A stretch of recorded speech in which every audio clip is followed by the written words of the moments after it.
Hello, hello, hello. We are starting the very first episode of BAFSAF with Mike Ham Social. For those who don't know, BAFSAF is an acronym brand I created, felt very near and dear to me. Stands for Be a Friend, Seek a Friend. Give you guys a little insight on how I got to that and why it means so much here in just a moment. I'm just gonna Everything is all set in stone here. Right.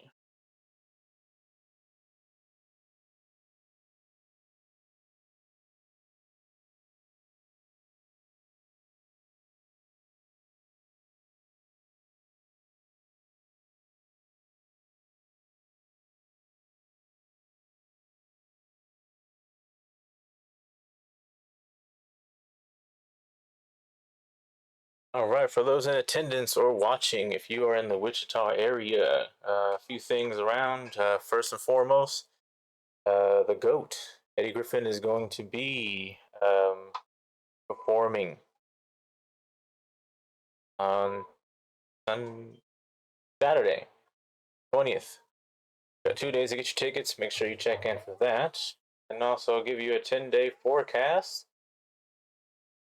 Well, we're looking at 65 with a chance of rain. Saturday is 76. Sunday is 78. 76 for Monday. Tuesday is 80. Going to be warm. Most of those days are partly cloudy. Wednesday is 81. Thursday is 83. Showers. Friday is 84. Saturday is 85. And Sunday is at 87. 28.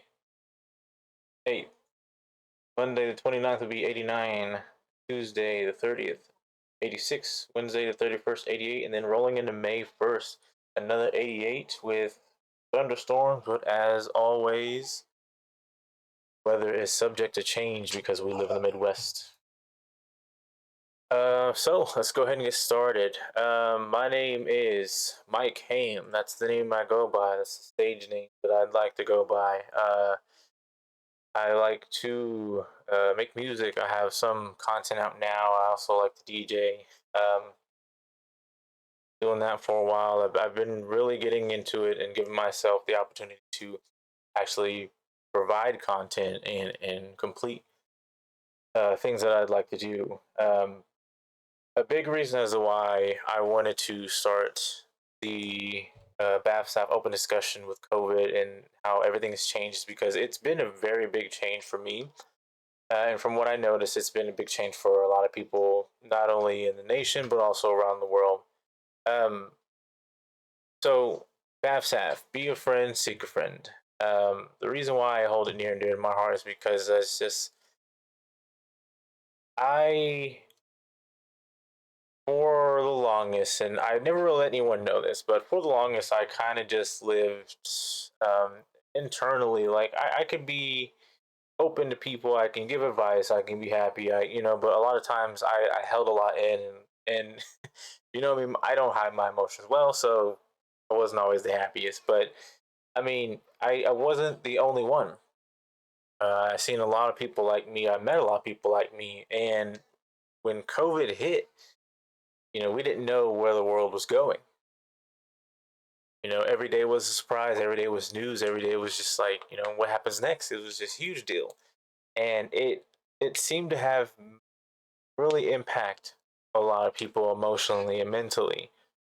And I feel for them. I feel for everyone who's gone through something, and whether it be a loss, like friend, family, or just anyone around you, employee, coworker. Or maybe you've gotten sick, maybe health got worse, maybe life got a little harder. Whatever you've gone through, like I understand, I get it, and I understand the struggle, and it sucks. But the one thing that we can all lean on is that there are better days, and we can attest to that because COVID. I believe they just announced that they're starting to lift all COVID restrictions. I think they're thinking about going back to normal. Very good to see. Very good to see. But um, the reason why I felt so compelled to do this, to be here where I'm at now, is because for everyone who's felt alone, misunderstood, ostracized, or just needed someone, you're on your last leg before making a bad decision. Like this, I want this forum to be for everyone, not just for the target audience that I've listed, but for everyone. If you just need a pick me up, and memes, scrolling through social media and memes aren't doing it, if you got a video that I've recorded, look back on that, or if you catch me on a live stream, I'll be here for you, as well as hopefully the many other viewers that will be joining us later on down the line. But we start here, and yeah. So a little bit about me. I've said that I DJ and I do music. I also like the game. Here on my Cam Social, I'll be streaming some gaming content as well. I'm pretty open. Got a variable. I like fighting games. I like shooting games. I like open world games. So I'm pretty open. And you'll be seeing that content later on down the line, but we'll focus on what we're here for today. Um, I do have a family. I've got 4 children, and I'm married. I have a wife. I My family grew during COVID, so that was a plus. It I've hit these points in my life where I kind of just look, and I'm just amazed at how far I've gotten. Like to look at my kids, to look at my life, to look at my wife, and I can't believe it. And I say that because I didn't think I'd make it this far. Um, I was going through some things mentally, um, and I didn't think I had it in me to continue. I had some dark moments, had some low points, and I learned a lot from continuing to listen to the voice in my head saying, "Keep going, keep pushing, keep fighting, don't give up, don't do it." And you know, I just take the moments that hit me to kind of look around and just see where I'm at, and I just drink it in. I'm very happy to be where I'm at today because I didn't give up, and that's not to say anything about anyone that may have taken that aren't here with us due to unforeseen circumstances. I just for me, I feel really happy for myself to just be able to be here now. Um, One of the big reasons why I really pushed forward with initiating BAFSAF um, as an entity is there were a few friends in the past few years that I've lost. Rest in peace and to them. Family members as well, due to natural causes and unforeseen circumstances. Um, I realized even before COVID, I took a major loss, and everything just kind of started there for me.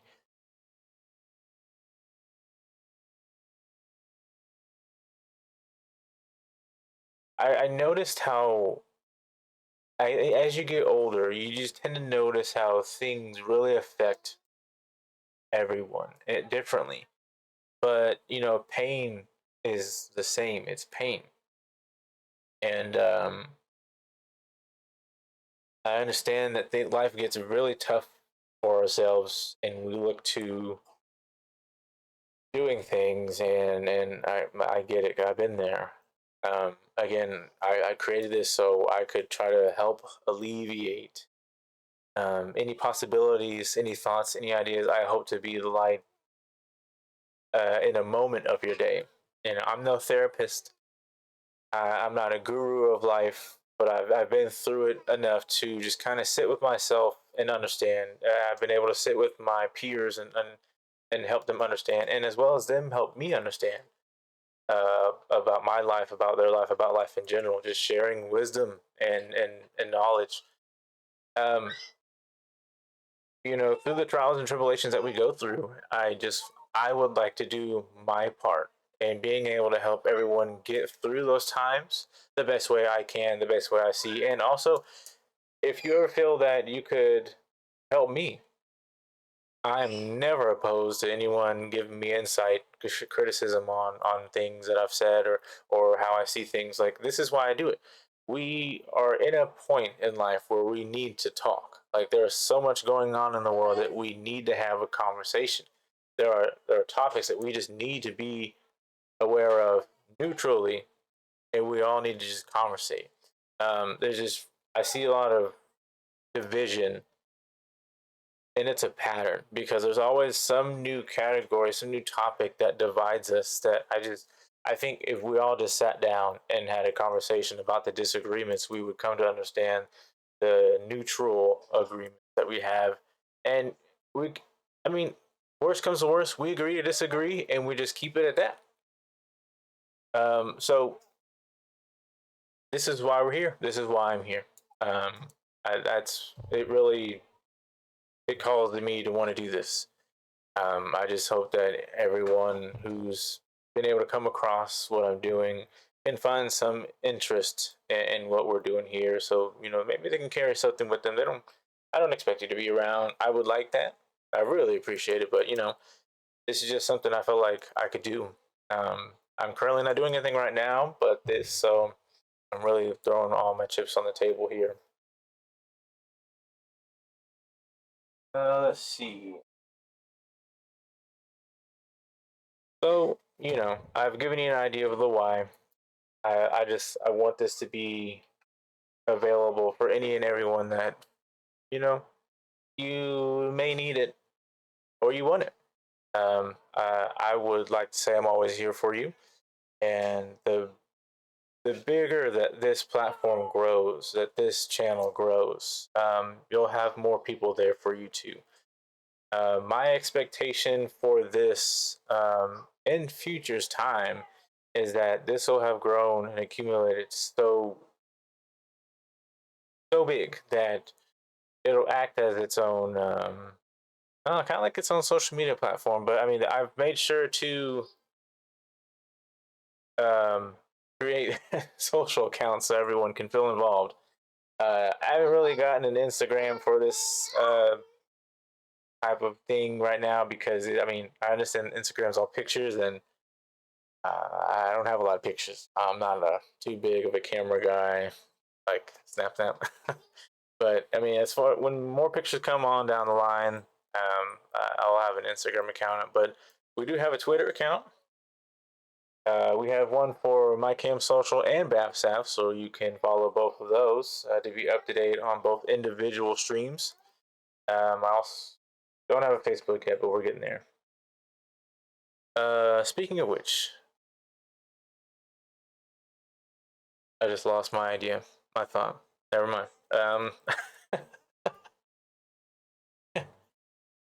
Let's see here.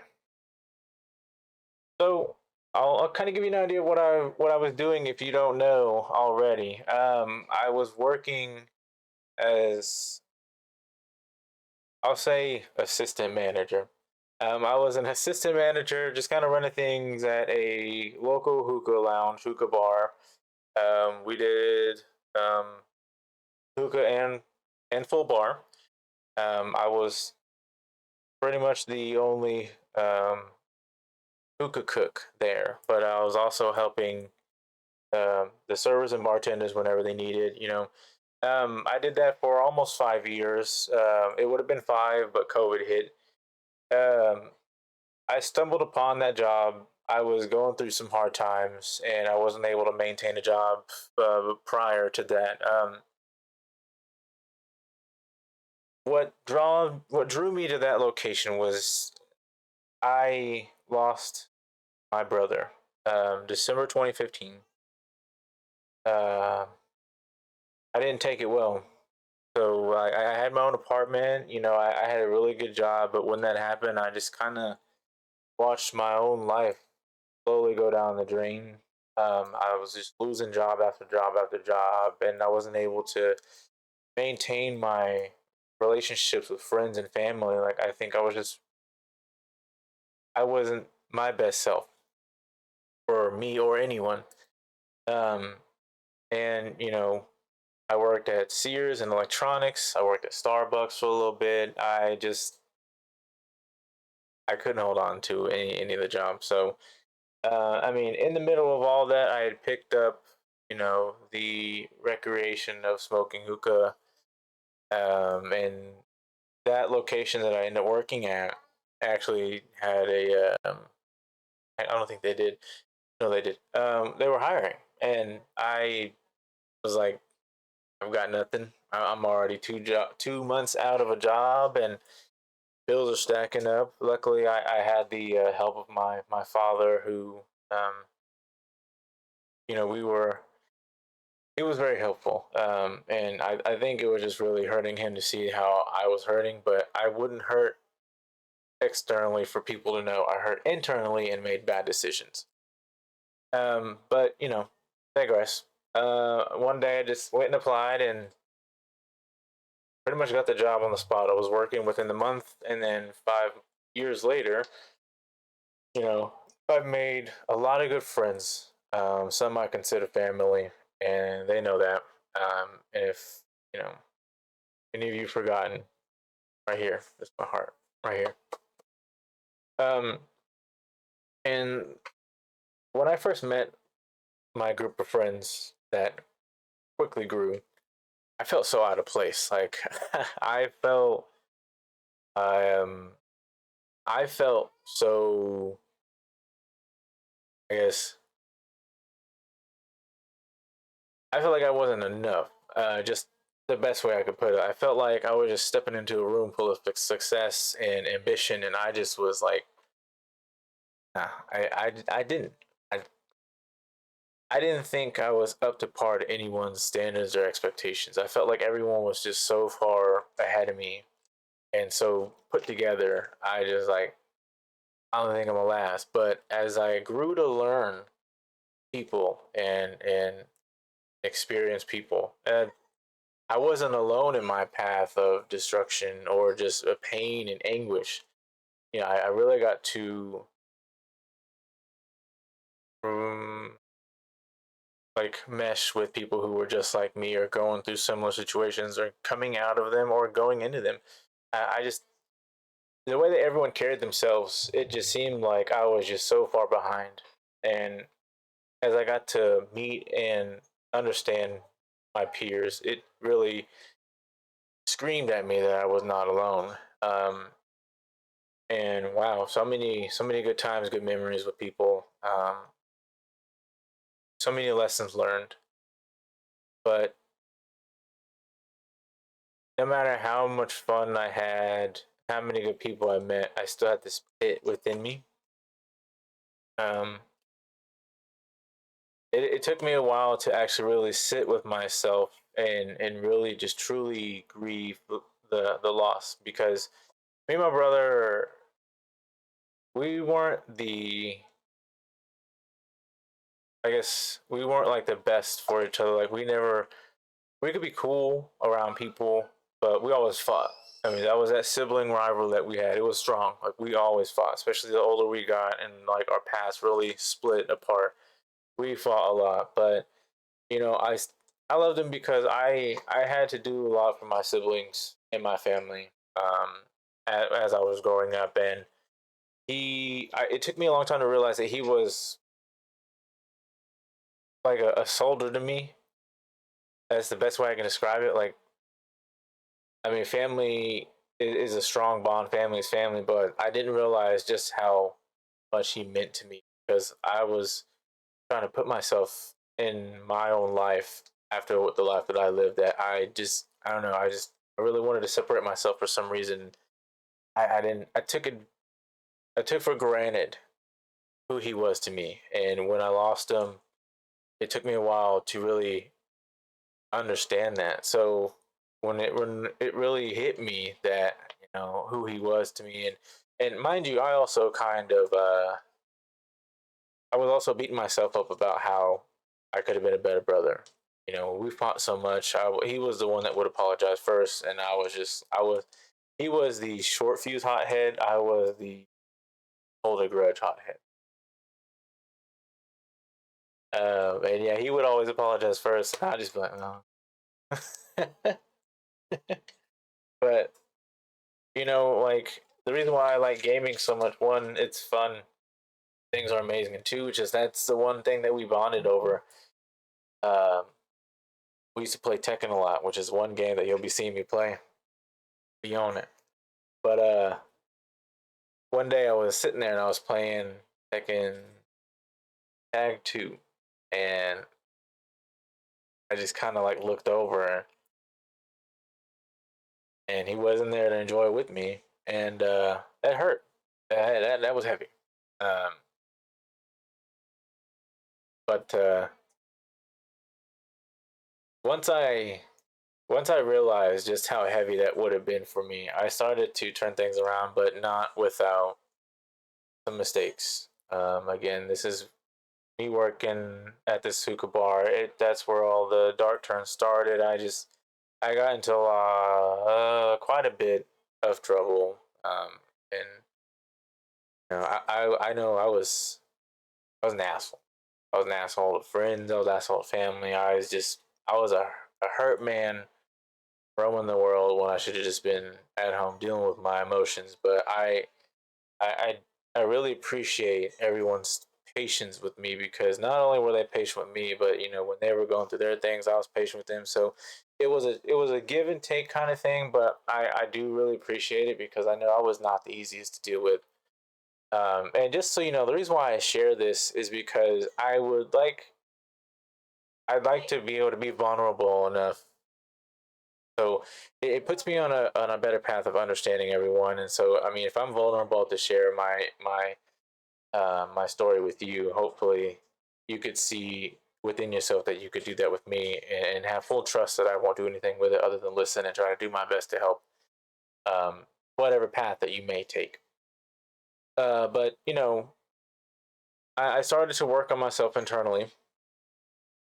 Little things here and there. I realized, like, anger issues. I'd get angry at the smallest stuff, and I didn't have the best way of expressing that anger. It started there. That was a big one. And then it got to a point where I was also kind of in and out of I was in and out of a relationship at the time as well. I thought there was something there that could be repaired, and we just constantly had a falling out. Both her mistake and my mistake. I wasn't a saint. When things happen, I just had this thing where I'm like, I would always internally give people three strikes, and I'm like, I would never just really drop out of a relationship. I'm like, okay, well, if you're gonna do things, I'm gonna do things too. That's not what you should do. I don't condone that at all. That was really foolish of me. I wasted not only my own time, but her time as well. But um, yeah, I was really just working on just trying to be a better person, because after grieving for so long, I realized how much damage I was doing to my peers and myself, and I just wanted to straighten up. I spiraled. I spiraled. I had no idea where I was going, but I was seeking temporary satisfaction any way that I could. It was mainly physical, and also alcohol related and drugs and all that. But I didn't want to do that anymore, and I realized that I was hurting people as well as myself. So I took some time to be alone. Um, I hung out with friends that I could just hang out with, and then if there were any escapades, I should say, I tried to just be alone, because I didn't truthfully I didn't want to keep hurting people. I would string people along, and I don't know. I wasn't the best. So, um, but over time, leading up to close to COVID hitting, I met my wife. Um, we hung out a few times, and then we got close, and the next thing you know, we're together. And then shortly after that, where we were expecting our first child. Um, so in between all this, I I was really giving myself the opportunity and the drive to keep up with music. Since 2013, I want to say 2012, 2013, I took the next step into wanting to produce music, make music. Got an Akai MPK 25, and didn't really do anything with it. Like I was just going through so much in life, and I let so much of people's issues that they wanted help with or that they provided to me in a negative way get to me. I didn't do a lot, and I regretted it every day because one day turned into a week turned into a month into a year. Next thing you know, it's my equipment's dusty and I don't know how to use it or the program, and I hated it. I hated myself for it, and that was part of the reason why I spiraled out. But in the middle of all this, working at this hookah bar, and I did start taking the next step to making music, and that also took it upon myself to get a set of turntable controllers. It was the DDJ SB2 Pioneer. Um, I went ahead and picked up that and just started learning how to DJ. Um, Prior to that, I do say these beautiful CDJs that you see here were a gift from my uncle. I was playing with these as well, but again, I was in such a mindset that I didn't allow myself to learn anything. I just every day I would wake up and say, I want to do this. I want to get on it, and I didn't. I would just be like, tomorrow, tomorrow, tomorrow, every day, tomorrow. I was just so depressed. And I use that term very loosely because it's not I'm not diagnosed with it, and I don't really know what it means to be depressed because I feel like there's a difference between being very sad and upset and depressed, but I don't know. But I was just so bummed every day. I didn't expect to make it this far. I didn't think I would, but I ended up getting out of that funk, and I got the controllers because I was like, look, I can use this for performing, and then I can use this set for scratching and just kind of practicing on CDJs, just kind of getting a feel. It started out really good. I started getting into it, really listening to music. I've got a decent range of music likability. Like I like certain different genres. But I started to get into. I've always been into EDM, but before it was called EDM, it was techno. I've always been into techno, so I was that weird. I was that weird kid who liked techno and loved breakdancing. Can't do a move, well, I can't like windmill, but I always liked breakdancing, graffiti art, and all that stuff. Just really the urban lifestyle of the '90s and 2000s. But I started to really allow myself to understand the flow of music because music was always in my head every day. Like I let it fuel me to get through hard times in school, hard times in life, and I was the guy with the headphones. But I picked up the controller, picked up a speaker, and I just went with it. And next thing you know, I'm DJing a party and got some decent feedback from there. And then it went to a wedding. Did a couple of country rap concerts. Yeah, country. I didn't know that was a genre of its own at all. Like when I got hired to do it, I was like, "Oh, what concert? You know, country rap? That's you'll have to look at you have to look at it yourself." But honestly, the country rap artists that are out right now, they're pretty good, and the beats are they're nice. I was definitely taken aback when I got to the venue and they were doing sound check and setup, and I was able to listen to some of the songs. I was like, okay, examining my personal biases. Um, but yeah, so music, hookah bar, DJing, all that stuff. With all this happening up to COVID, I was in a bad spot, and then when COVID hit, mind you, before COVID, I'll say this: everyone knew it, and I'll admit to it. I wanted to quit my job so bad, but it was I was comfortable, and it was the only one that I had, and I just didn't I didn't want to leave, but I didn't want to be there. Very weird for someone to want to do that, or it's like retain that position, but that was me. Um, and people would tell me all the time, like, you need to go, you need to get out of here, because they would just see it in my face. I was not happy at all. But what kept me there was the people that I was making happy. Honestly, just the way I did things, it really kept people around. It kept people wanting more, and like, I think I allowed myself to be vulnerable enough to open up to my peers and then allow them to open up to me. So I've had a lot of late night talks, and I don't remember all of them, but I regret none of them. All of them were necessary for myself and hopefully for the peer that I was sharing it with, whoever they were. Many of them, but definitely needed. I learned a lot of life lessons working there and meeting all the people I met. But some of them that I've met down the line were taken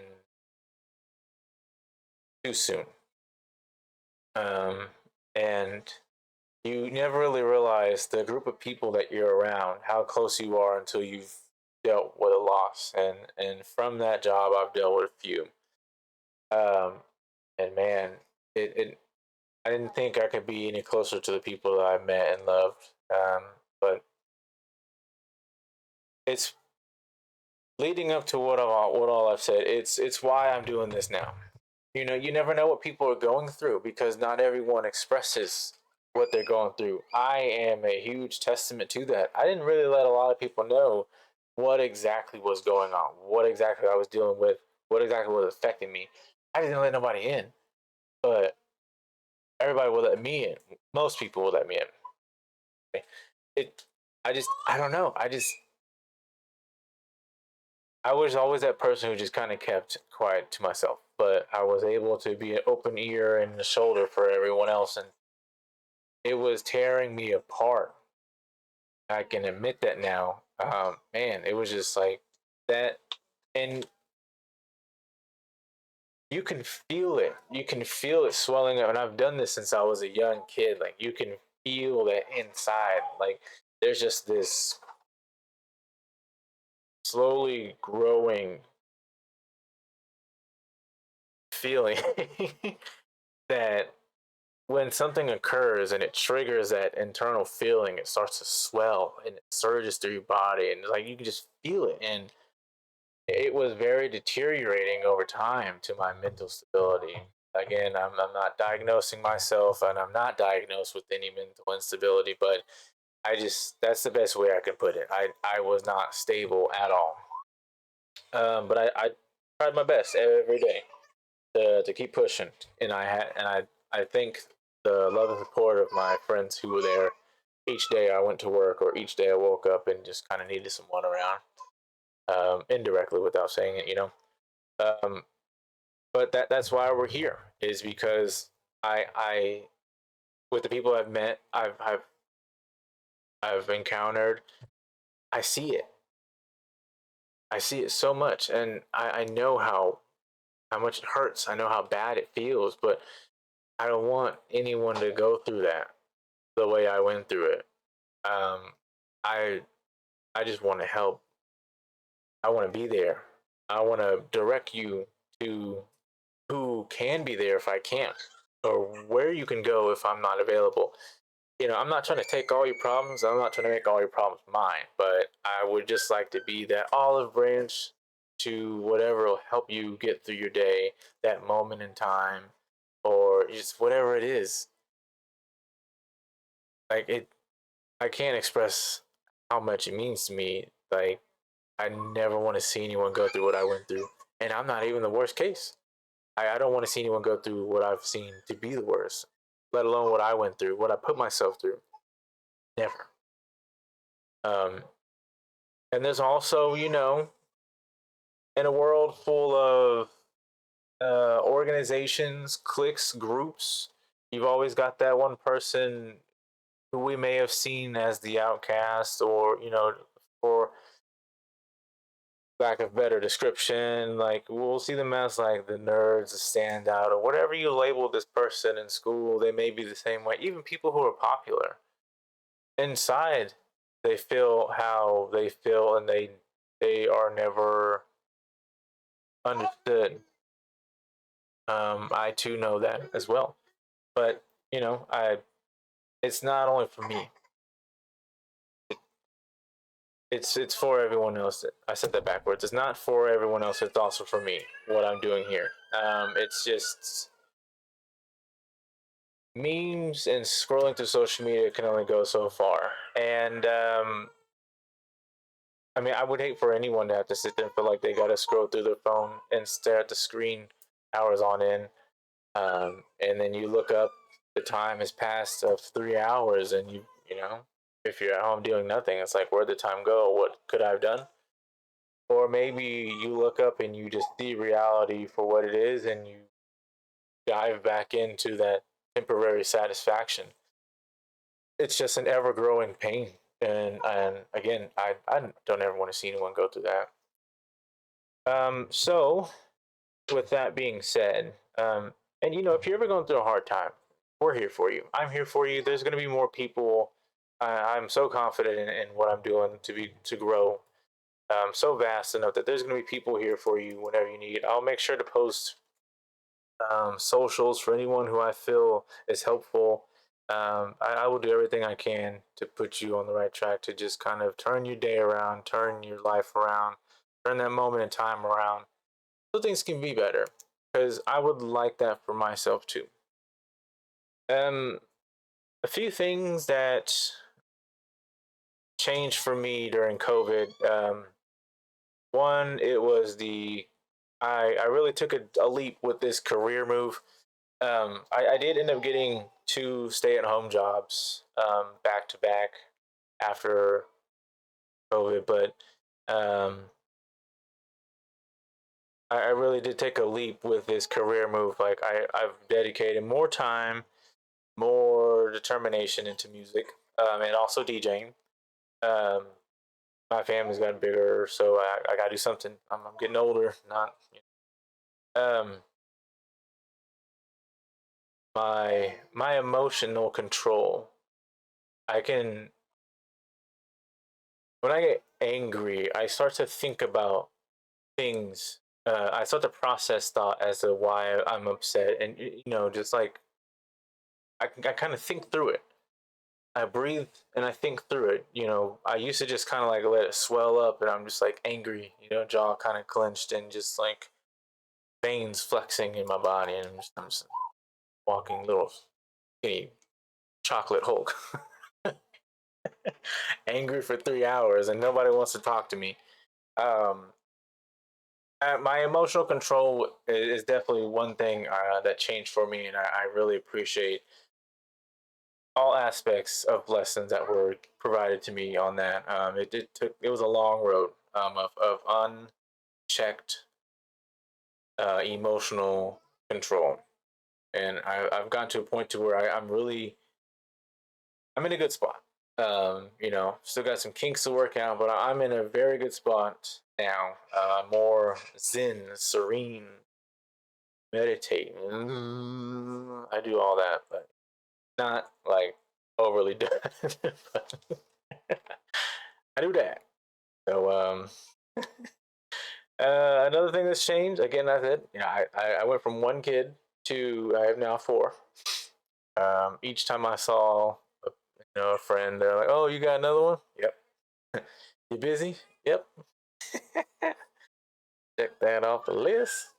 Um, Other than material things, I don't really think a lot's changed. I mean, I just kind of think, because I've been told and known to have an old soul, I think I'm at that point now where I can just kind of be with myself. And I mean, my day's so busy. I'm just kind of like, I can sit there and enjoy myself. Again, but a lot better and a lot healthier. I cut out a lot of the social antics that I did that got me in trouble. I don't really drink. I have beer every like once a month or something like that. I'll share some wine with the wife. Uh, we don't really do hookah anymore. It's like it's vapor, tobacco. The nicotine content's not really high in it, but over time it can healthy. So we just cut out of it. I I don't need it. Not like I'm missing anything. It was cool, but doing that, especially working at a hookah bar, like doing that for 7 to 9 hours straight. uh, Um, I'm eating different. I did gain, like most people, I did gain some weight. Your boy got big, and actually that was before COVID. I don't know what happened, and no one was telling me, but I was getting fat.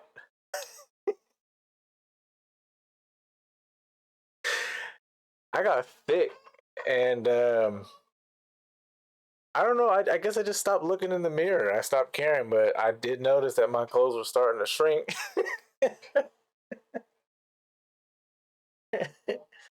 And then, like one day I just looked at a picture of myself and I was like, who, where, how? So I had to make some dietary changes. Um, but other than that, not really much has changed. My focus is different. What keeps me busy is different.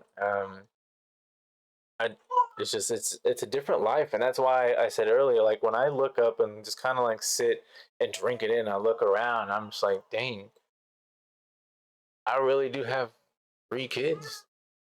I really am just sitting in a home, stable home, taken care of. I eat good. I've got someone I can express love to on a daily basis without question, and it's kind of, I don't know, I can't explain it. It's just I don't know, but I'm gonna keep going. Yeah. um, I was speaking with my younger brother. I have a second younger brother. Last night, and he asked me a similar question that I had given detail just now. Um, but he asked it in a sense of like like in your family, if you have siblings or even if you don't, like there's always family members who are known for something, and we it's like, okay, you got for an example, drunk uncle and free spirited aunt, auntie, super smart cousin and up to no good cousin, and those type of standard descripting labels, well, not standard, those descriptive labels that you would give your relative or that you would share with relatives about another one. So, my brother, my second brother who passed, he, wasn't necessarily on the best path, but, uh, he was again, short fused hothead. My sisters were just my sisters, But he asked me, how do I think I changed since being young? Um, because he said himself, this is a dry quote. I didn't necessarily really have a label, and there wasn't really a whole lot like to label me as. But how do I see myself now than I did before? Just kind of give you guys a little insight of who I was when I was younger. I was the quiet kid.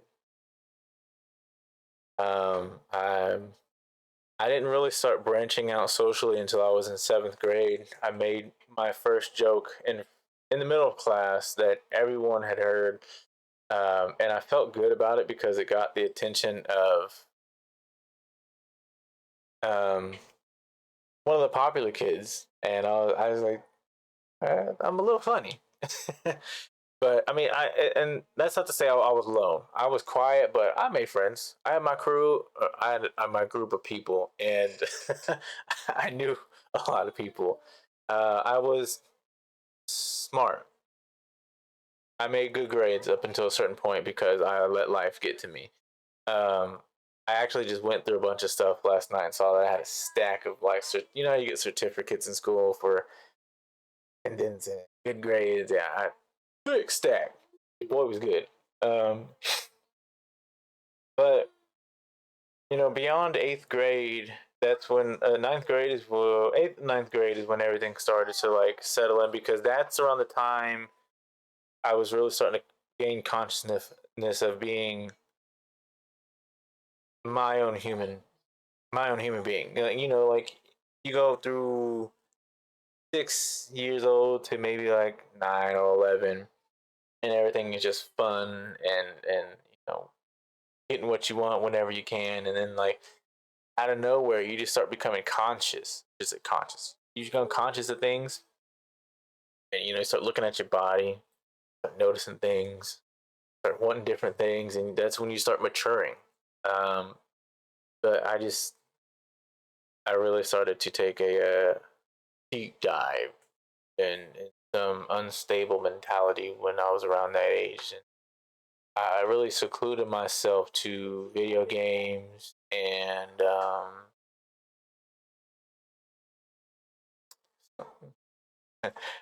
I'll be honest with y'all, I was playing with action figures up till I was like 13.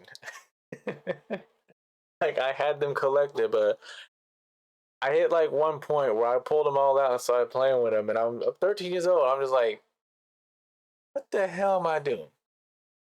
Anyway, um, so the quiet kid, you know, going home, having to help with the family, and then just kind of mentally and physically just like pull myself away as much as I can. That carried over into adulthood. You know, I was out. I was more outgoing as an adult. Like I was funny. I found my comic flow, my funny bone. I could be outgoing, and then of course came the attention of girls, and you know, video games, girls, and fun stuff. And then as I got to about what 17, that's when I started drinking. But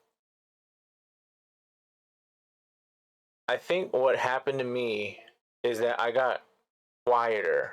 My smile was less ecstatic, and I was more emotional negatively.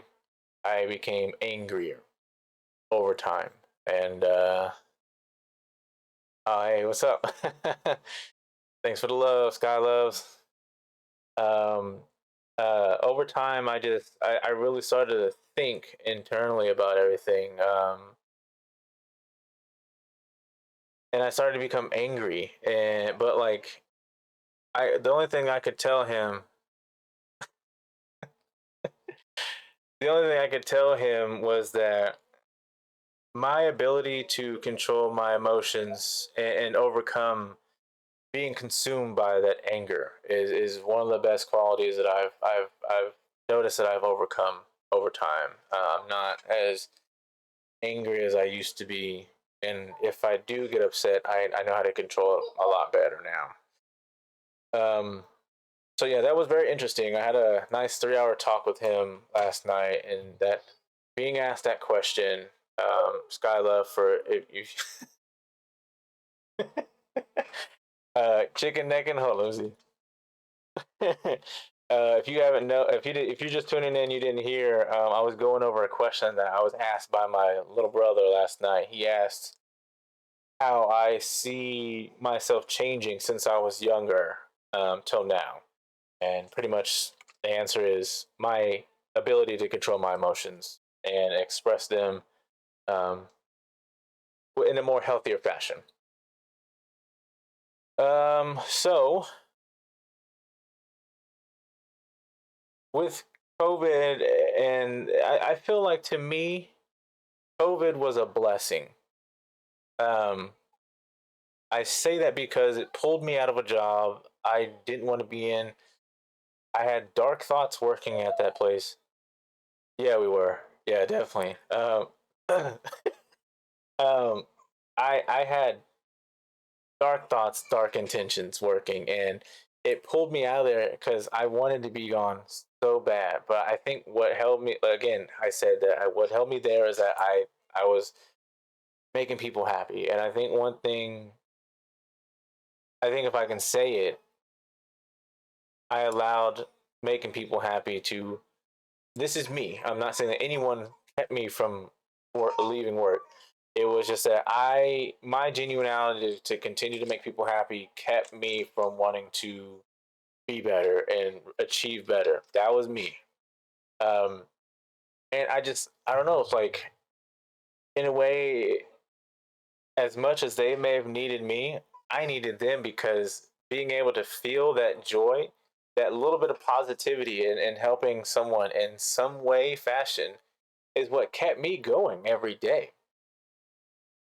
So, I mean, I could have left, but how I didn't know how I was going to be after I left. I didn't know how I would be for these people that I loved after I left.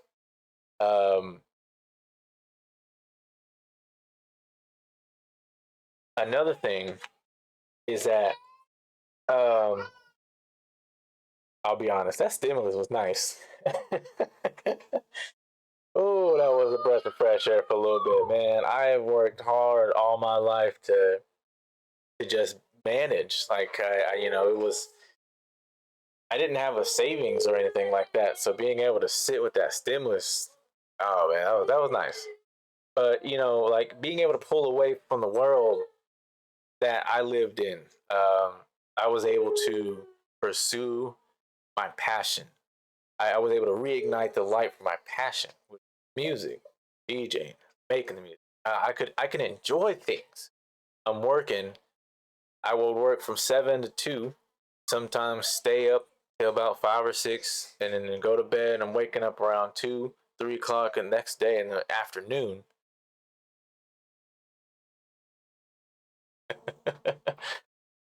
And then I'd have to be at work at 7 again. I worked 5, 6 days a week, and I was just, and then dehydration and alcohol is never the best combination. So I was tired, and boy, I hated it. I couldn't opt out. It messed up my checks in the future.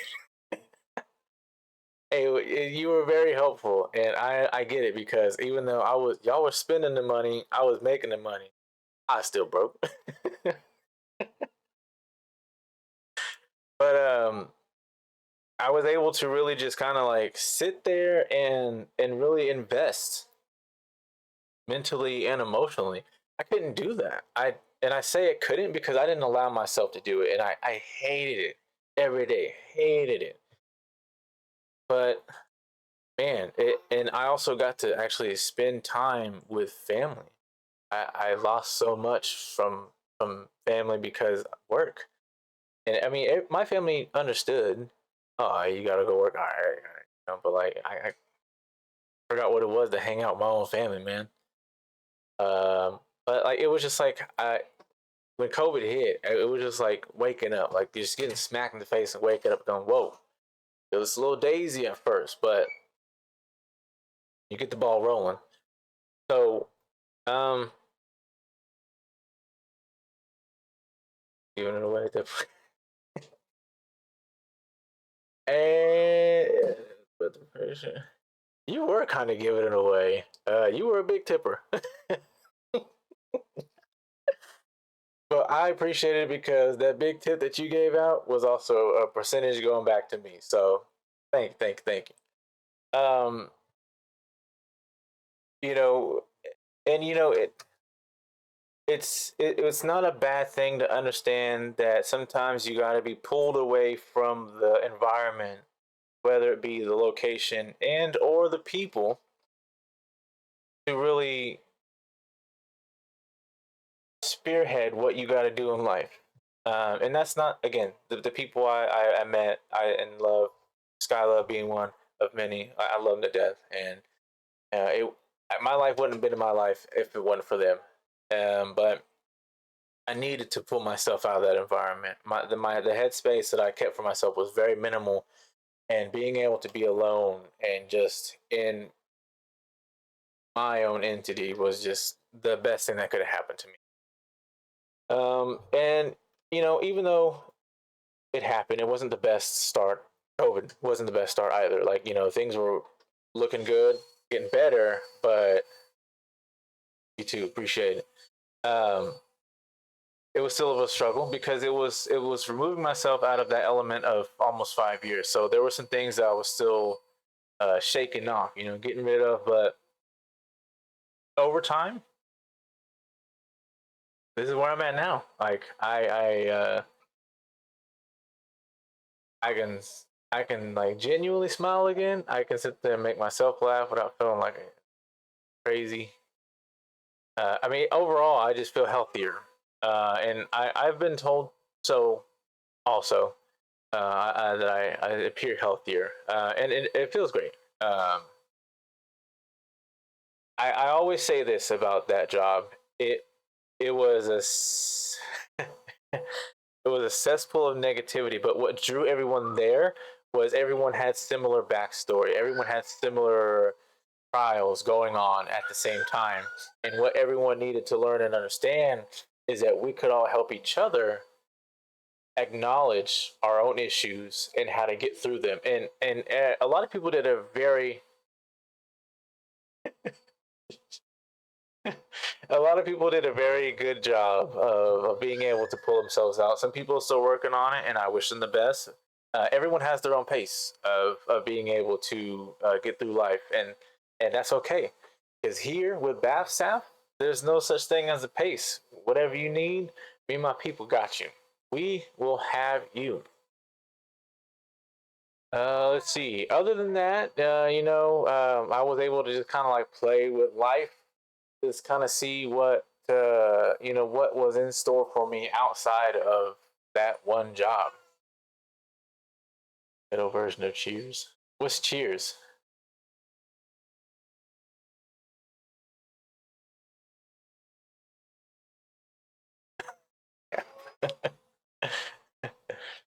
um, let's see. So with everything that I've explained and have gone over, um, I've learned and I've made changes. So what am I looking to improve or accomplish? Well, to start, just kind of elaborate on here. Mike Ham Social being look My Cam Social is definitely one of many of my endeavors I'd like to see accomplish a large feat. I'd like to amass as big of as a viewing as possible. I don't know. I'd like to see where it goes. Because if I can just help one person today, I'm here for it. I don't seek to be like super popular, celebratorial status. I'm not trying to be like on PewDiePie or Mr. Beast, 1 million views, constant that type. But I want to be able to help. So numbers aren't what I'm looking for, but I definitely just want to make sure it gets to a success rate where we can help on a daily basis. Um, as far as the music goes, I want to be able to perfect my craft. The music content that I released is all right. It's okay. I can do way better, and I'm getting way better. I just released a club mix on the YouTube channel Mike Ham. Um, really good, solid work. I'm very happy with it. Man, I was so proud of it. Like I've already listened to it 5 times. Um, Even though it's an hour and some long, I only get up to like 15 minutes. But that's the accomplishments I'm looking forward to now. Oh, and then I might even dabble in some gaming tournaments. We've got Tekken 8 coming out. We've got Mortal Kombat 1 coming out. Some other games. I mean, it's big year to finish with all these games and movies, and I'm looking to be part of it all. Uh, I also I'll say this. I also have a story that I've been working on for a very long time. Here's the it's going to be an animated. Well, I want it to be an animated show eventually if I could get that far, but it'll definitely be a graphic novel comic type. Um, very confident in that, and I'm very very proud of the direction that it's going in. I just started within this past year putting pen to pad for the just getting the story straight, dialogue, character development, and everything like that. Um, but yeah, um, let's see here. Skylove, do you have a cam and or mic?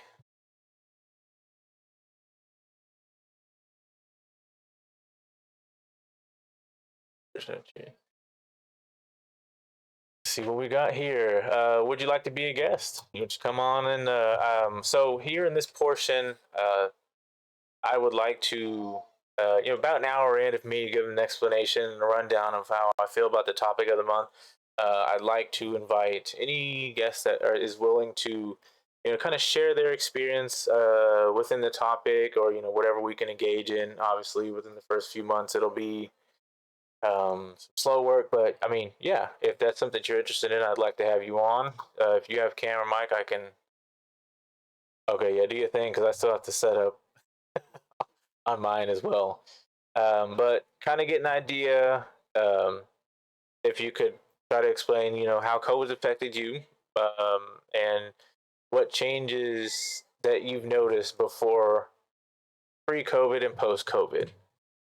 So you can do what you do, and I'm set up here.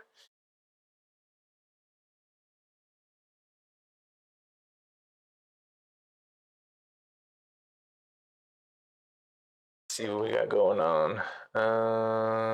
Booyah.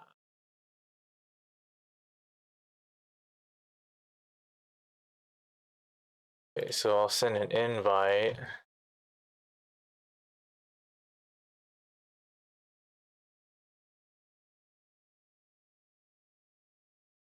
I loves harmony. Okay.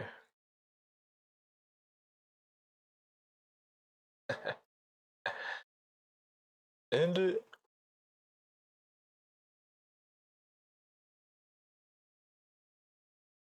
Okay, so sent the invite. All you gotta do is accept, and then it'll queue you in, and then we'll load you up.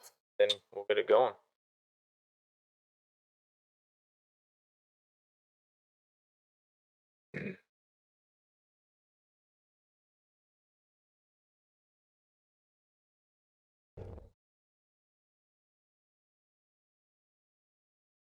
And for those, if you're in attendance, again, all this content will be available in case you missed it on the YouTube channel, Mike Ham Social. Links are in the about me.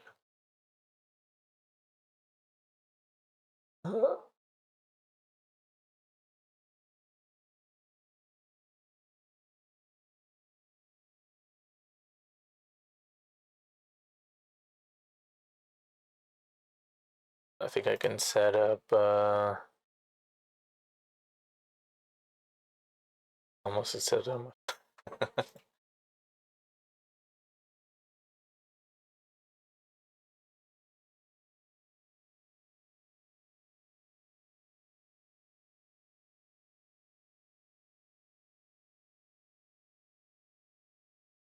Yes, let's start camera. Okay.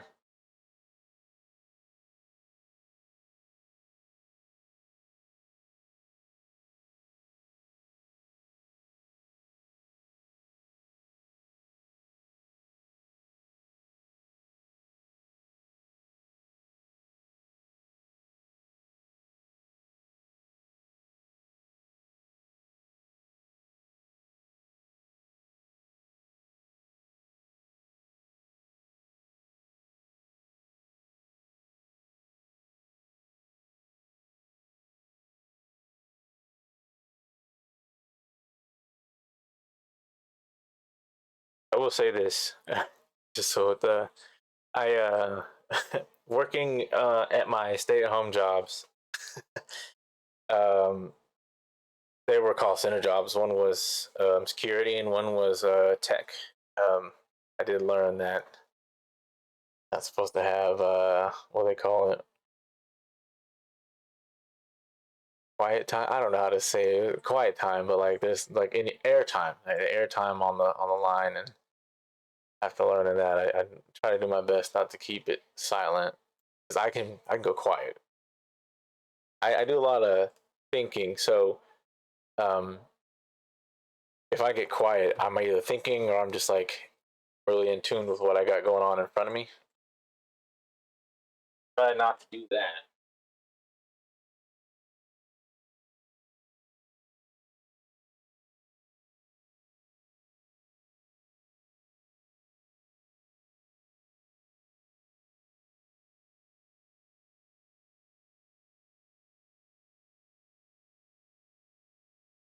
Send it again. Okay. Sending the link now. Making me work.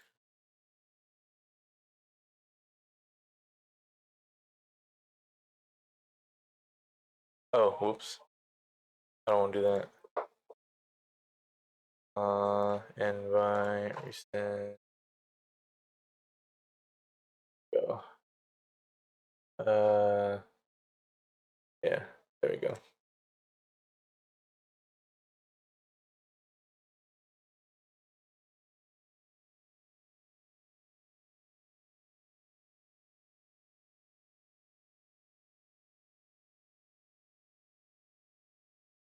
Over licking my lips like I don't have chapstick.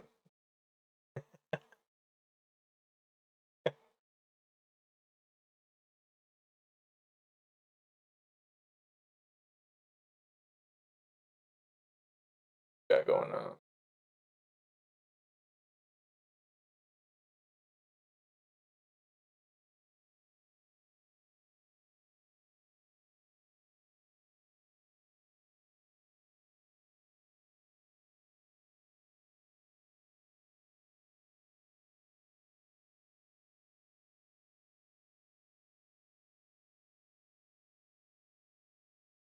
Okay. Did you accept it? Oh, okay. Firefox.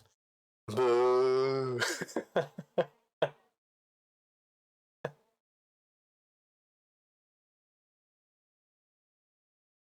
If you need me to, I can.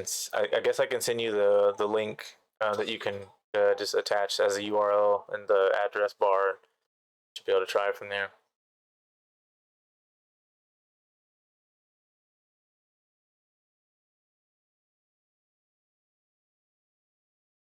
Okay.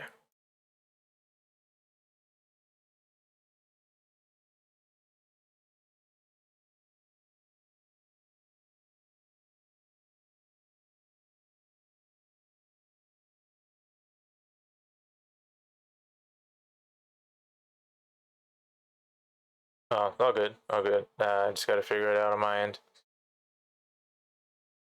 Move, yes, from backstage.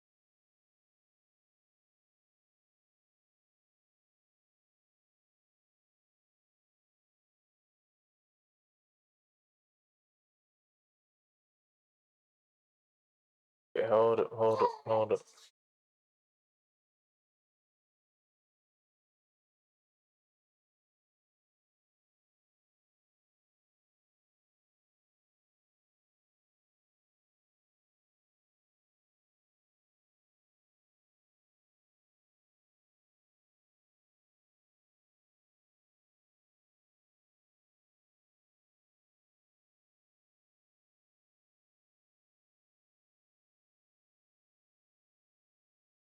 Still trying to get this figured out, man. This is my first time. Uh, okay.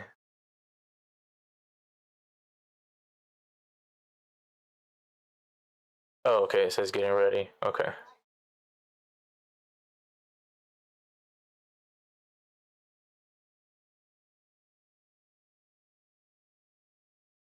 Guest.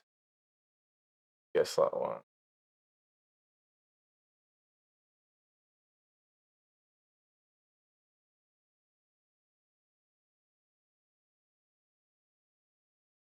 And that's just home, not public.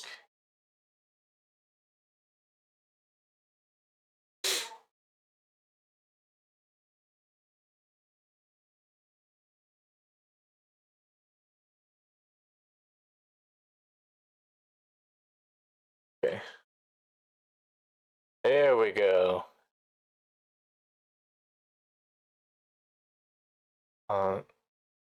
Oh, my stuff is hell up.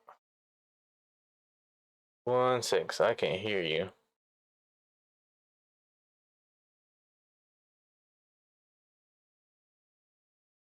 All right, say something.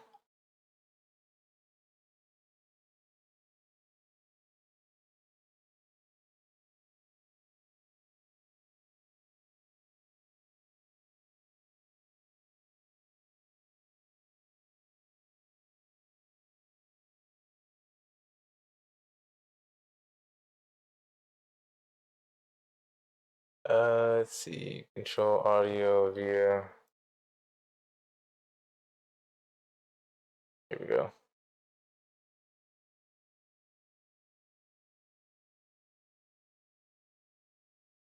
Oh, let me check this out.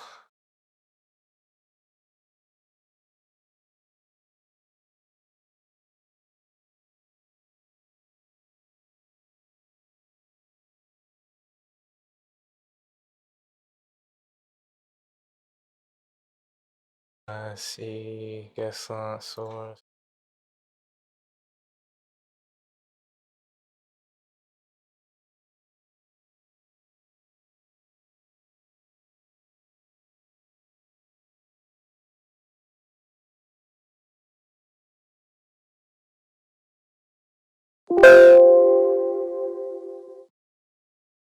Yeah, for some reason I'm not hearing you.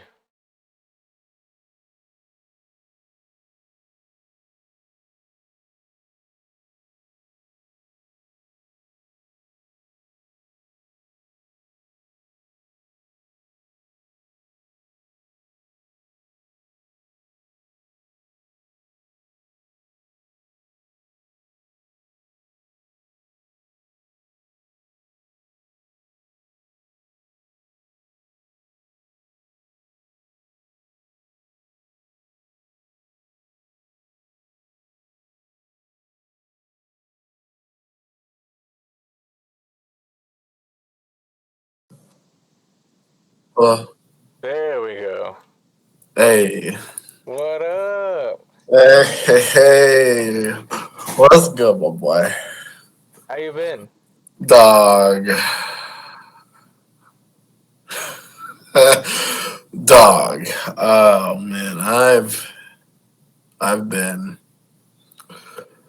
I have been, bro.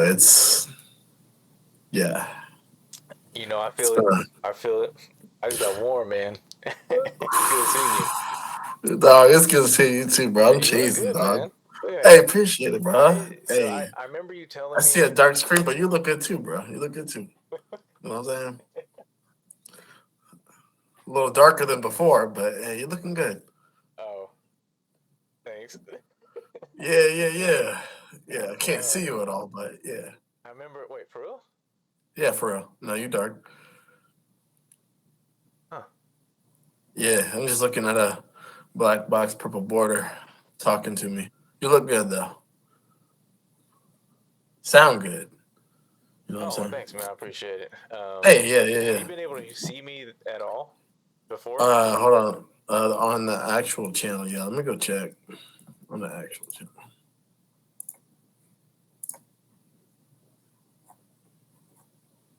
Oh, it's probably black because I'm using my camera to actually stream. So you probably just have to look it at that on the actual channel. Hold on now. There we go.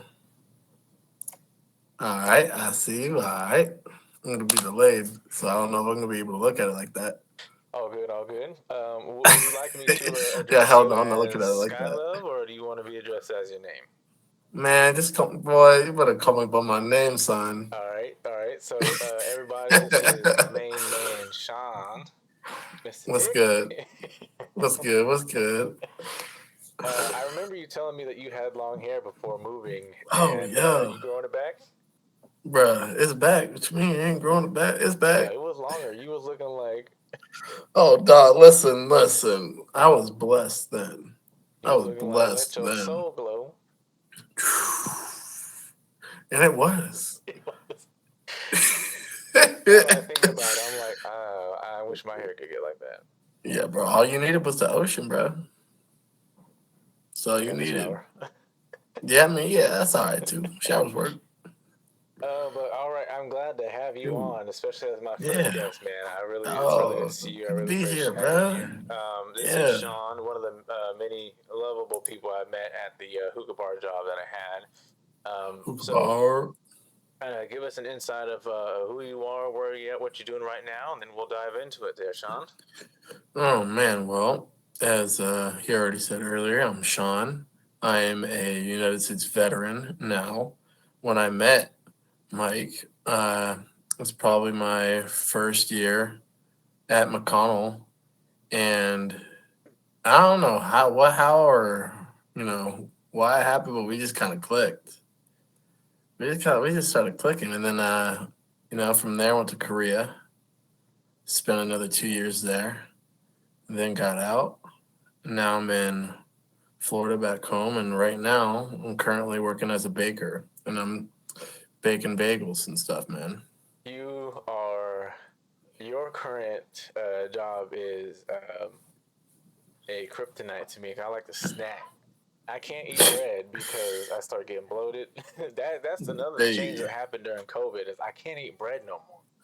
bruh. Dude, like I eat bread, like and I love sandwiches, and like I'll eat a good sandwich and just be bloated for 2 days. So what happened to the crab rangoon now? What happened to that? You can't eat no bread. What you Yeah, gonna do about that? so I have to like I have to do this thing where I eat it once a week Okay, that's because I'll see, be out here see. looking 2 months pregnant.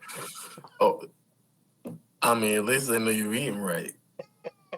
That's all I got to say about that. Yeah, I like I was saying earlier, I got fat, but like I was eating Some new good. additions, the newest additions for me. um, Oh, you also forgot a very good detail about who you are. You was Mr. Oh, Speaker Box at the oh, hookah lounge. There's oh some music to the man, song, right? hey, hey. DJing before I could DJ. Party didn't start till I walked So in. Actually, Shawn real would for real. like to.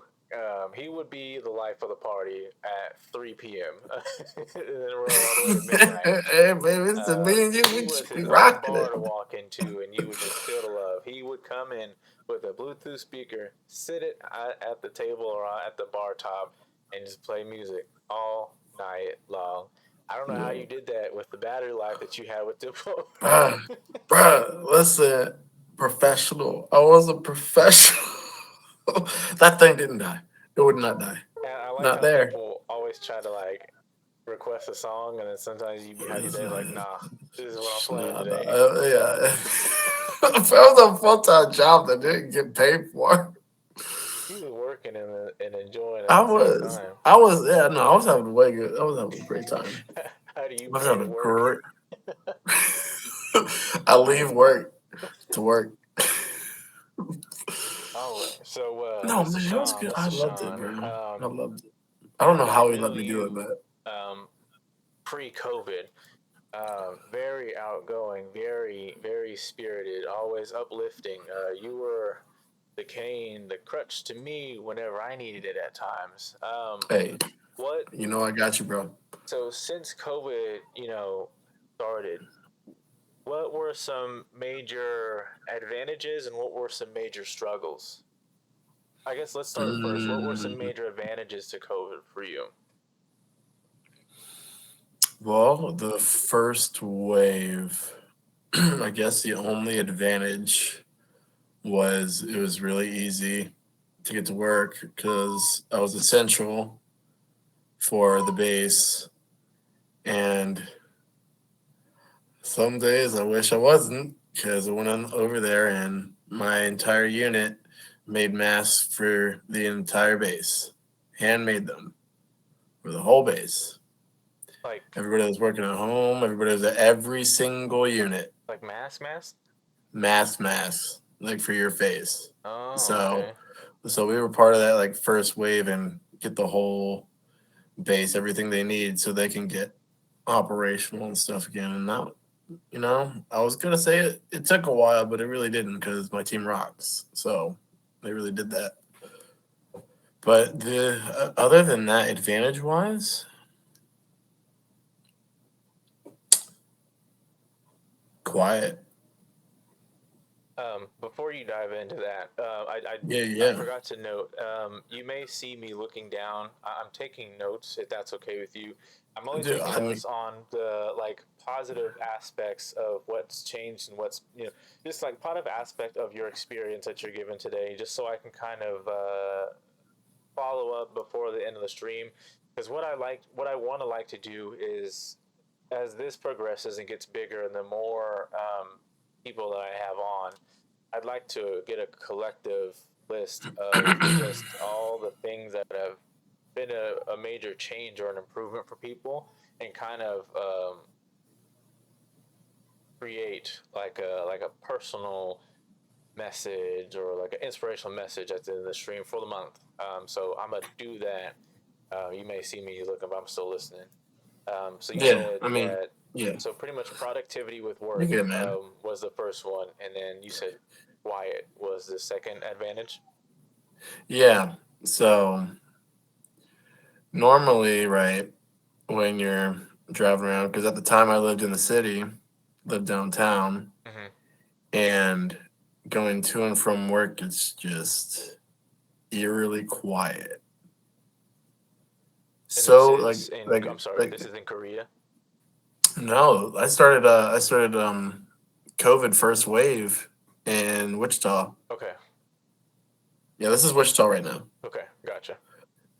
So Wichita, like it was I was living downtown Wichita, and Mm-hmm. so driving to base and from base, empty roads, really quiet, and then like you have your windows down and you don't even hear birds. Like and you just this is like kind of like as horrible as it is, like kind of like what the world kind of needs a little time out. You know what I'm saying? Just And like yeah. just like a little quiet, just a little time out. Now, when you say quiet, is it like a like there was a silence, or was it like peaceful? A little of both. Well, Like once you if you like in the morning, it's kind of like eerie because it's still foggy and it's mad quiet. So you're kind of like, oh man, I'm just waiting for like the stumbler to start like walking through because it's that quiet. And then, but then on the way back and just seeing and hearing just nothing but your own tires on the pavement, oof.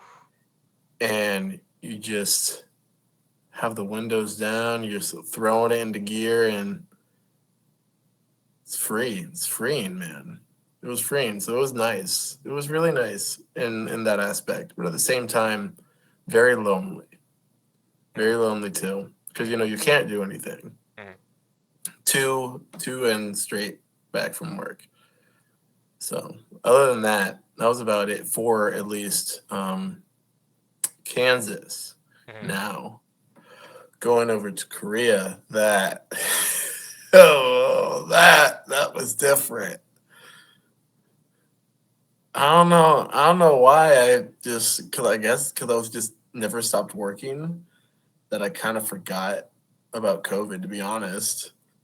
And when I went over there, I quarantined for I think 14 days in a dorm, and you couldn't leave it for like the first 3 or 4 days. So you're just in there, Mm-hmm. you know. It's they're doing the best they can for over there at the time. It got way way way better before I left, but you're getting meals delivered to you from the dining facility, and it's not good, bro. And I'm in the good branch. Like it's not good. And the COVID experience on the way over was just bananas.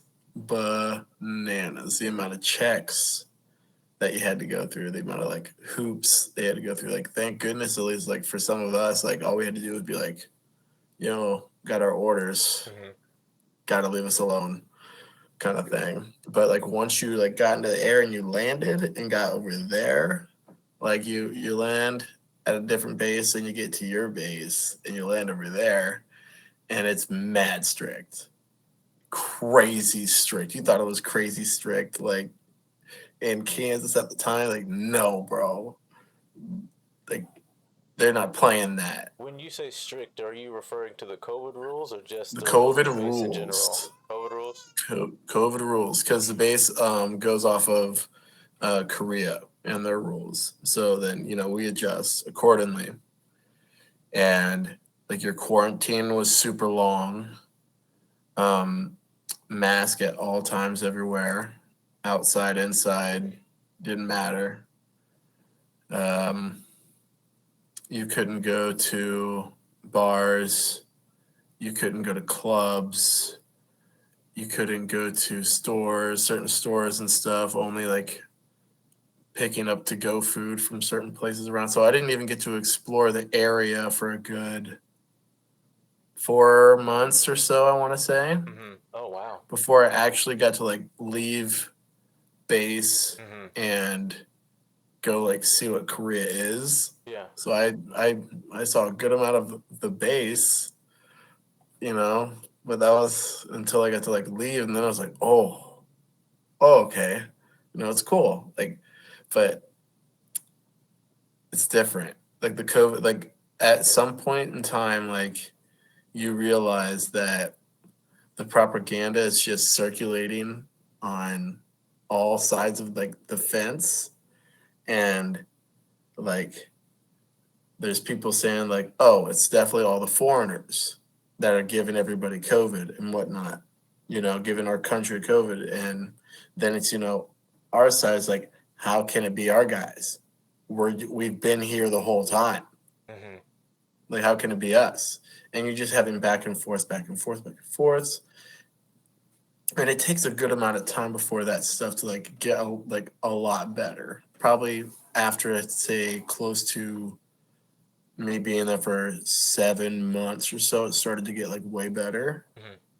And you're able to travel some. You're able to go like out and actually experience Korea, actually meet locals and whatnot, and then different, but 10-10 would go again, but this time no COVID.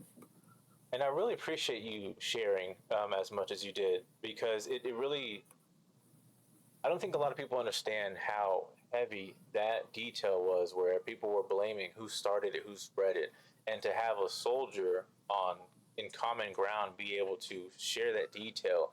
I think that's what everyone needed in that time when we were pointing fingers at who, because you're here in the states, you have the government telling us who we thought did it, and it's like Yeah, there's three different major people, and then everyone else just kind of trickles down who they think beyond that, but to have someone who's in neutral ground like you to be able to say, hey, this is what we know, it really sheds light, and even though we shouldn't have wasted a lot of time speculating on who spread it and more so just getting better, it I think it does help a lot yeah, because you have a lot of people here in the nation that don't trust the word of the government, social media, or their peers, and so having someone who is already in the battlefield be like, yo, it wasn't them. It's really, I like that. I like that, and I yeah. didn't I Also to didn't clarify, because I yeah. gotta say it, airman, not soldier. Just got to do it. Uh, Also, like, Airman, my bad, my no, bad. yeah. Hey, man, listen.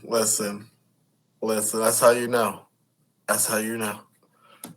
I was in, Hotel California. You know what I'm saying?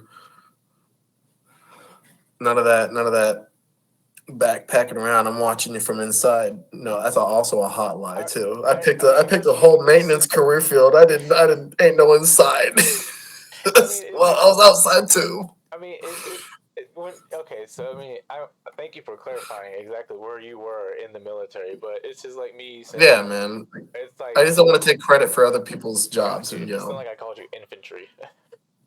yeah, I was like, yeah, nah, listen. Also, them boys over there. I don't want to take no credit So for somebody you else's, were hard work. you were a soldier in the Air Force overseas doing COVID duty. Sure, sure, sure.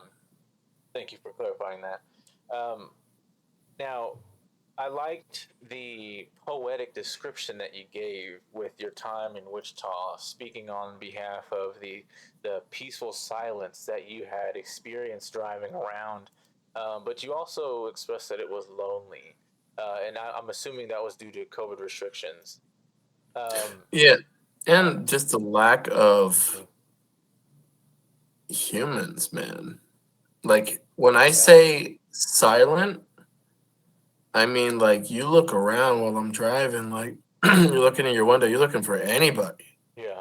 Not even in a window, bro. Nobody's even looking out. Mm, And it's for me, like being where I'm from, like it really reminded me of like hurricane season because it gets like that a little bit like right before, it kicks mm. off, but this is like on a different like level. It's just going on and on and on. And like after like 4 or 5 days of that, you're like, okay, it's weird. And now that I think about it, I understand that now more because you. I don't think a lot of people don't remember this. That was around the time where only essential workers could be out on the street. Everyone else Yeah. was pretty much, we were borderline martial law.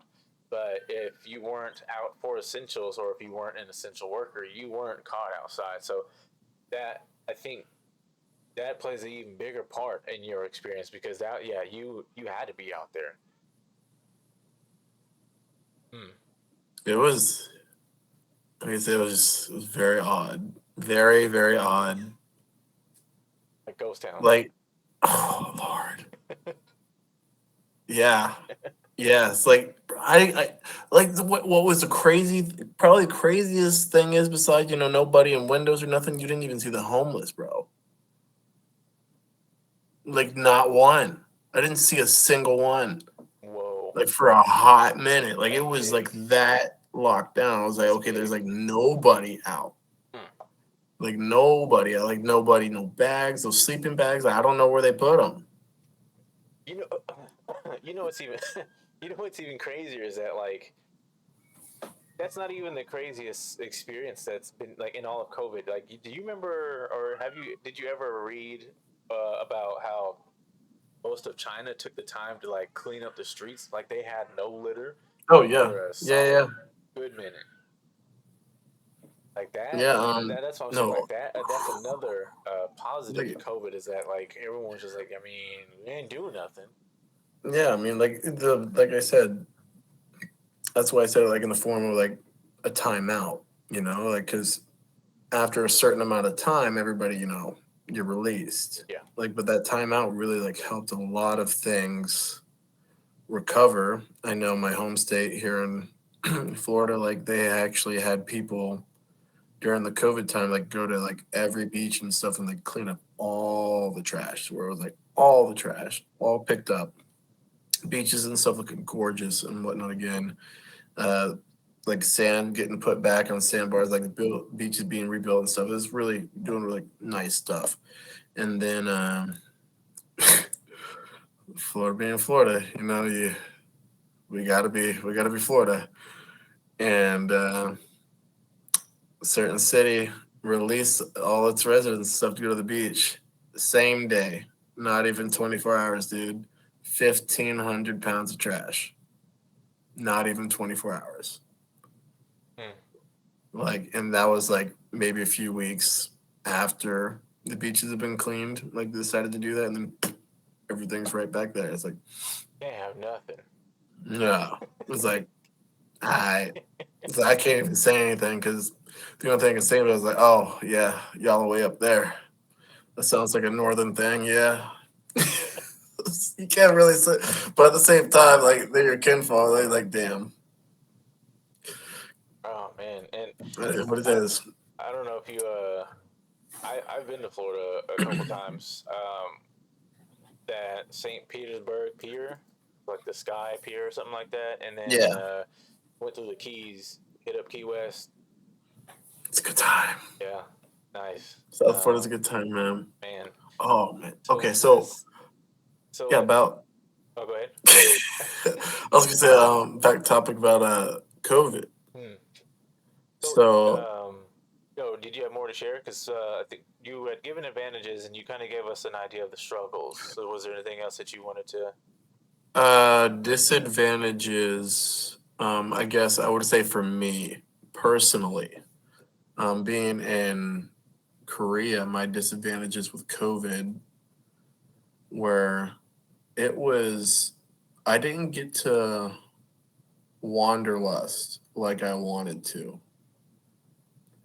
Like because the restrictions were so harsh at one point, like you could only be seated at places for like two people or like groups of three, and you guys had to be like spaced apart. And then like but like I said, with like different words coming from different ears all over the place, you don't know what's true. It's hard to make like friends with like the locals at the time because they're kind of like, nah, Hmm. like stay away, like 'cause that's what our government's telling us, like it's y'all, like stay away. It's like not, and when I say like y'all, I don't mean like just the military. I mean like foreigners in general, even the students and stuff over at the colleges. Like they're like saying all sorts of crazy stuff about like those kids and stuff up there, and we're all sitting there too. Like, what do you mean? Like they were like, I just got here last week on orders. These kids have been here for like 2 semesters. Like, what are y'all talking about? Like that's how crazy it was, man. Hmm. But back to the making friends, like I really like wanted to dive like into the culture. Like I love how to like immerse myself and just do what they do.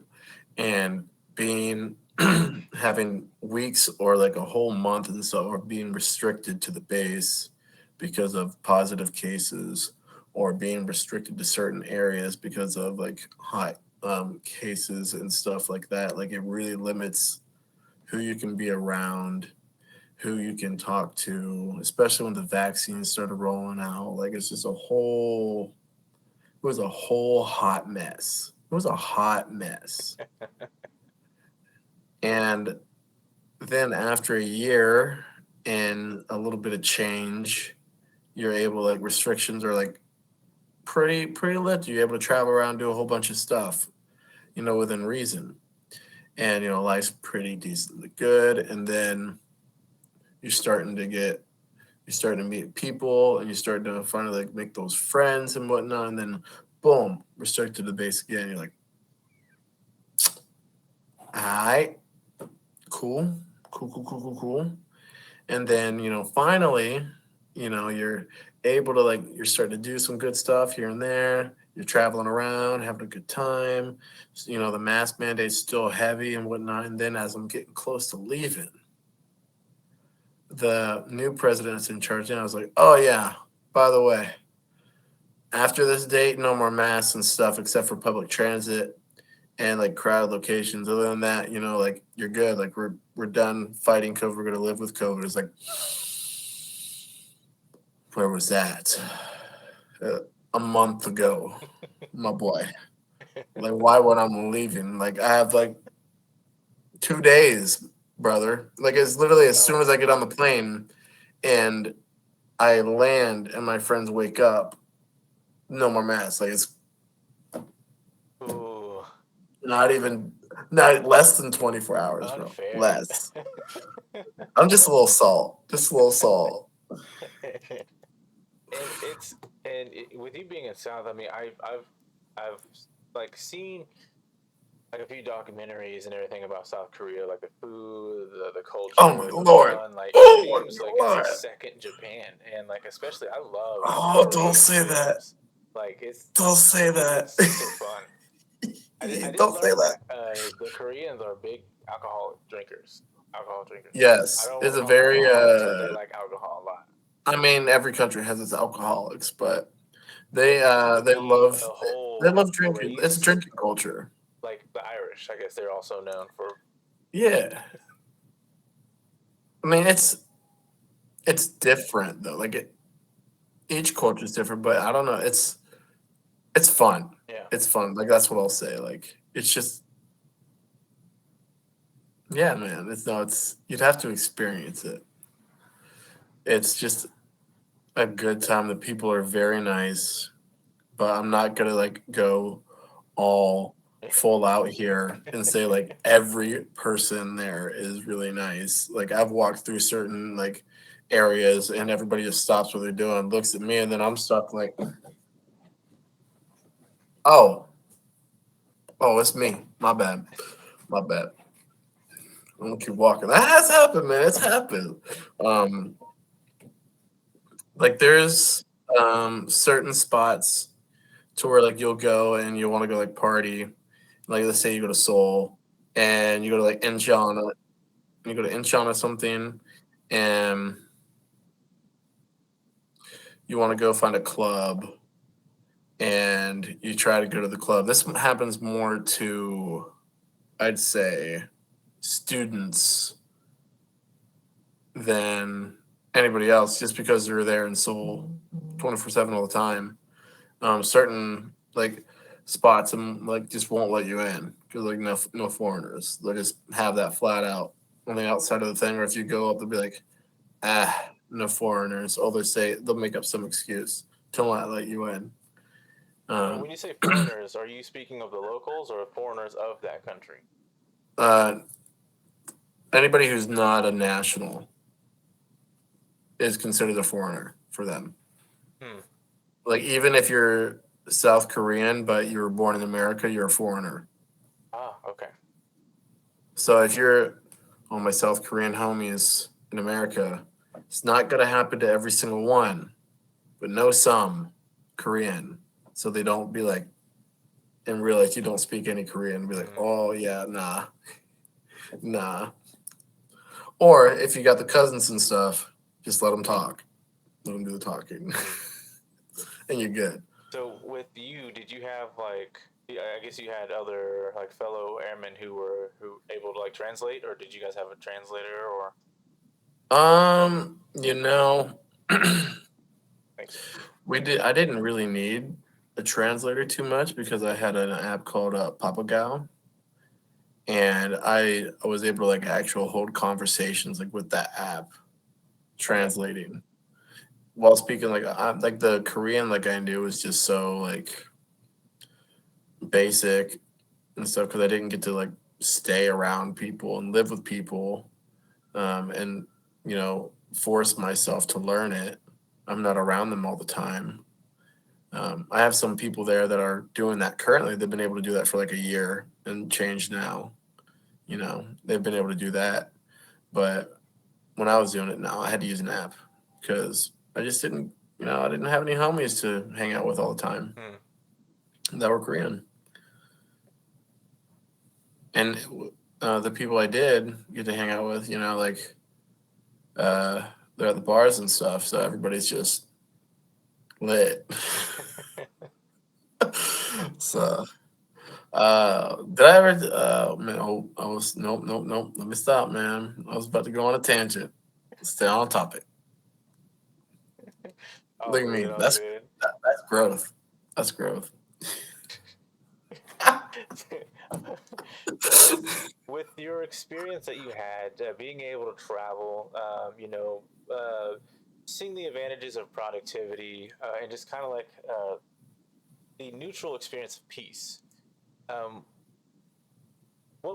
like I guess getting through COVID and then coming out of COVID as much as we are where we're at now. Um, what have you established, or is there anything that you're working on, or what is in the future for Shawn that may have transpired during or after COVID, even prior? Well, all right. Well, I'm just gonna dive right into it. Not because of COVID, but during COVID times. In 2020, I lost both my parents at the same time in August 15th. And that, and I was probably 3 months or so into Korea. No, when did I get to Korea? No, not even a full month into Korea. Um, got that phone call. And because of COVID restrictions, stateside the way they were so strict before I was able to leave home and go PCS. My home state was a red state, meaning no fly zone, no go. Yeah. And my master fought tooth and nail for me to try to get home. And we even thought about, saying I was going to go to a green spot and then actually go to a red spot, but I can't chance that. And so I didn't get to go home like I usually do before I left. And so it was just kind of, some phone calls, normal as normal, and then that. And that completely, rocks your world to your core. And like on a biblical sense, like rip your shirt because you're so distraught kind of thing. Yeah. Like I'm like I said, I'm gonna go deep. Like I had to have like 5, 6 grown men hold me down, like in my room, because I was trying to join them. Because I didn't understand. Like my first thought, like when I got the phone call and like hung up, was like I'm an orphan. Like nobody wants me. Like I'm alone. That was my first thought. Because you revert to a child, and that's during COVID time. So that's like my COVID struggle. Hmm. But like my team and stuff, like at the base, was just so good. Like the response was just so fast. It all went all the way up to like a 2-star general, and he's like, "Why did it even come up to me? Like, send him home. Like, why isn't he on a plane now? Like, bye, out of my office." And they had me on a plane in like under 24 hours, like not even like 12 hours from the phone call, probably like 4 or 5 hours from the phone call. I'm in a car on the way home and on a flight home. And then, for 2 years, I'm in Korea, and I'm just like not even home, dude. Like not even no chance to grieve properly, no chance to like I had like to use emergency leave twice, and most people use it once. um but nothing besides my current mission, my teammates, and my pilots for those 2 years, and my buddies, like that was all I had left for those 2 years. In the end of my contract, it was like, after this, guys, like I'm gonna finish it out strong, but after that, like I'm done. Like nothing matters for me anymore. No rank ups matter, no promotions matter, no awards matter. I can't pick up the phone, call my mom. What's the point? Like I lost my edge. So I finished out my stint there, and then finally came home so I could start healing, and I've been home for about a year now. But that was my difficulties for COVID. Nothing actual like COVID related. Just because they didn't pass COVID related, it was just wild. Natural But causes. um, yes and a no. One yes, the other no. Okay. One had a heart attack, and the other one heard from was what the reports. I'm just going off reports, so whatever they can kind of piece together. And the only thing they could think of was my pops had the heart attack in the bedroom, and my mom heard it in full on panic, forgetting that she couldn't walk, and uses a walker, went to go get to him, fell under her own weight, and hit her head and passed like immediately. So like they followed each other within seconds, which in a lot of ways is a blessing, because neither one had to suffer without the other, and if they did, it wasn't for long. Hmm. because they were the type of people who wouldn't last longer than the other one anyway. It would have been hours, a day, minutes after the other one. Not it wouldn't have been functional anyway. Right. So that's the only blessing that came out of that. But I was 28 at the time, 30 now. Mm. You're 31 this year, and it still still feels like yesterday. I I I don't want you to feel like I just want you to know, man, I'm terribly sorry to hear about your loss. It My love happens. is always there for you, brother. I've never experienced that, but I I have don't want anybody experienced to experience loss. that. Yeah, and I mean, I only partly know what you're going through to lose two at the same time. I mean, and in those circumstances, and I just want you to know, as low if it may have gotten for you, you have seemed to have done a super wonderful job with being able to hold yourself together, and it seems like the love that they had for themselves, for each other, and then for you, was able to hold you strong and keep you pushing. I'm kind of speechless because I one thing that I did change was I pulled away from social media, like pretty much all the way when I hit COVID. So I don't know if it was ever announced. I never even knew that. I'm sorry, man. I am Mm. glad to know that you're still here fighting. Just every day. I mean, Got I to, bro.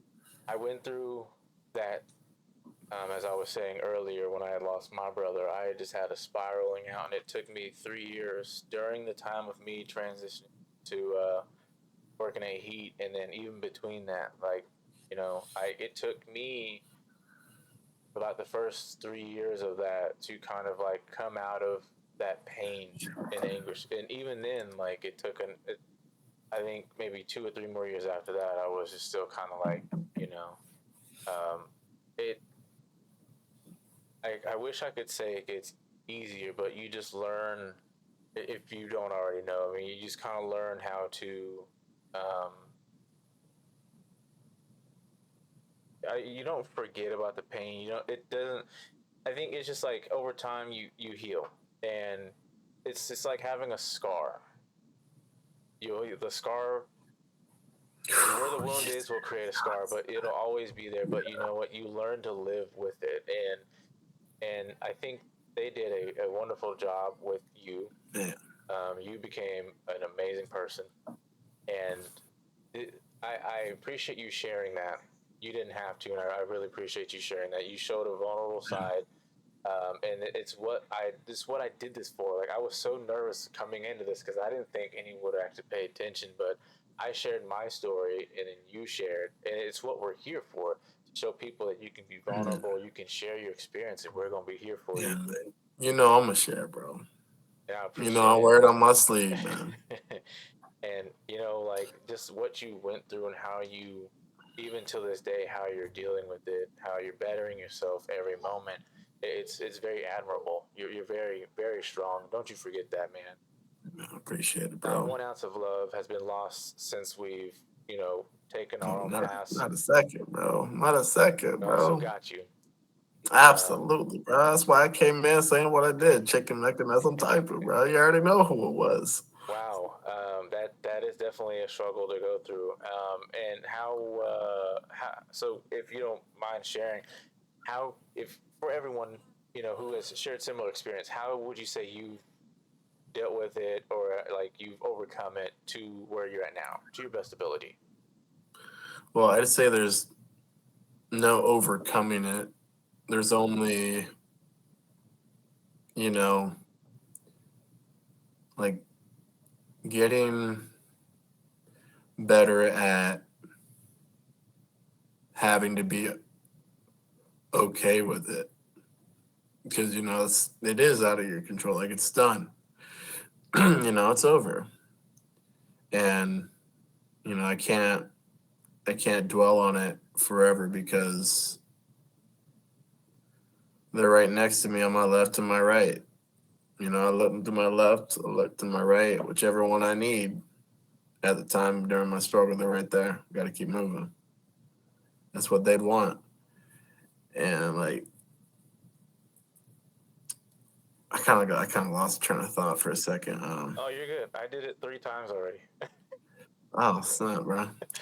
Uh, But so let me ask you so this. I just okay. Now I'm back. I'm back. Okay. Okay, so for okay, now for real talk. Getting through it, getting through something like that is having a genuinely good like support system, which is what I had. Like I had Rachel for one.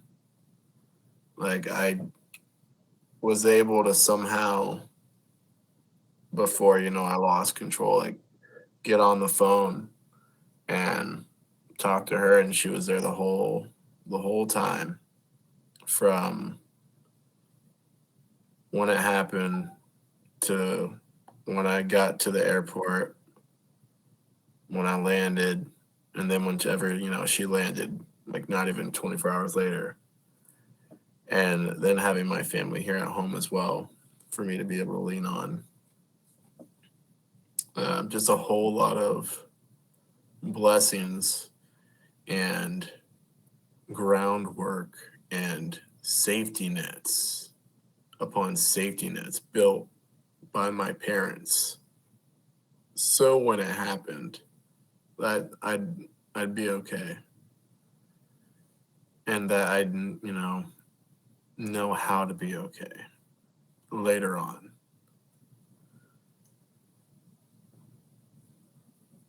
The biggest takeaway is literally the support system. It doesn't matter even if it's just one person. Gotta have it. If I didn't have it, wouldn't be on this Twitch cast right now. That's for sure, my boy. I mean, that's a hot lie. I probably would be, because yeah, I probably would be. It's a hot lie. I know myself pretty well. But at the time I wouldn't have wanted to be. I wouldn't have wanted to. Mm, understandable. But we're better now. We're stronger now. And Mm, um since coming back, and being out about a year, like I've put the bottle down, bro. Like I don't drink anymore. Like I don't touch that. I'm good on that. Probably gonna be for the long haul, but we'll see. If there's like a super super special occasion, maybe. Doubt it though. would you say that you like reached a point to where it's no longer necessary, but you can do it if you feel like if the interest in the event is there? Oh, if I ever wanted to, yeah, sure I could, but like there's just no interest, like none. I mean, you are in a unique position because you saw me at a point where not even people who were super close to me saw me, Mm-hmm. like alcohol wise. Mm-hmm. And like what I tell people now is, because everybody likes to do a little pissing contest here and there when it comes to drinking. Yeah. I tell them, I just look at them straight in the face and like no facial expression, no nothing. It's like I drank more in 7 years than any human, person should. No, I'm good. You had your fun. Yeah, man. Like, You made your mistakes, and now it's time to live for real. Lord, yeah, for real. Like, put it down, man. Put it down. The amount of Uh, shots. it's bad when you have like Shots. Ugh. a certain number, and you go for hey man, how you doing? You're like, oh, I drank myself sober. I'm gonna go home. Yeah, dude, can you drive? Yeah, no, I'm good. Yep. Yeah, I can't. Gotta go. Gotta go. Uber's here. Gotta go. Gotta go. Yeah, dude. No, no. Like it's. I had a good time. And then I had a lot of bad times too. But we definitely had some times. The way I see it, because I mean, we pretty much had the same amount of fun. The way I Oh see it is Lord, that like the juvenile time, I'm done with. I'm ready to have some real adult fun. for sure, Um, for sure. so with that great, you know, that struggle that you went through, was there anything that was on the up and up? Like, was there anything that you accomplished, that you achieved? Was there any success, or is there any success that you see in the near future for yourself? Hmm. Well, short-term realistic goals. Gonna get a car soon, so there's that. Um, Probably gonna make this thing full time that I'm doing now because turns out I'm pretty good at baking. Oh, you Who make a mean knew? bagel. Who knew? Mm-hmm. You'll get something. Hey, I'll disrupt my diet to try one of your bagels. Hey, listen, man. They sell out, so they're pretty good. Uh, and then after that, because I'm currently still living with the fam bam, I'd like to get on out of here, get out of their hair by South Florida, where we're at. It's, boy, pricey right now. Um, Yeah, it is. Oh my gosh. but next year, next year, going back to South Korea with a really good friend of mine. She's like my little sister. She and I are gonna go and see our familia that we made there. It's their last year in Korea next year before they PCS, I think, back to the States. So we both want to go out there and do Korea different because, I definitely want to do Korea different this time because I I'm was not going to be curious drinking if you so. were ever gonna make it back soon. Oh, yeah, man. Oh, my Lord. I got to do it different this time. I got I got hair, bro. What you talking about? Shake You already know. You already know. it. Hold on.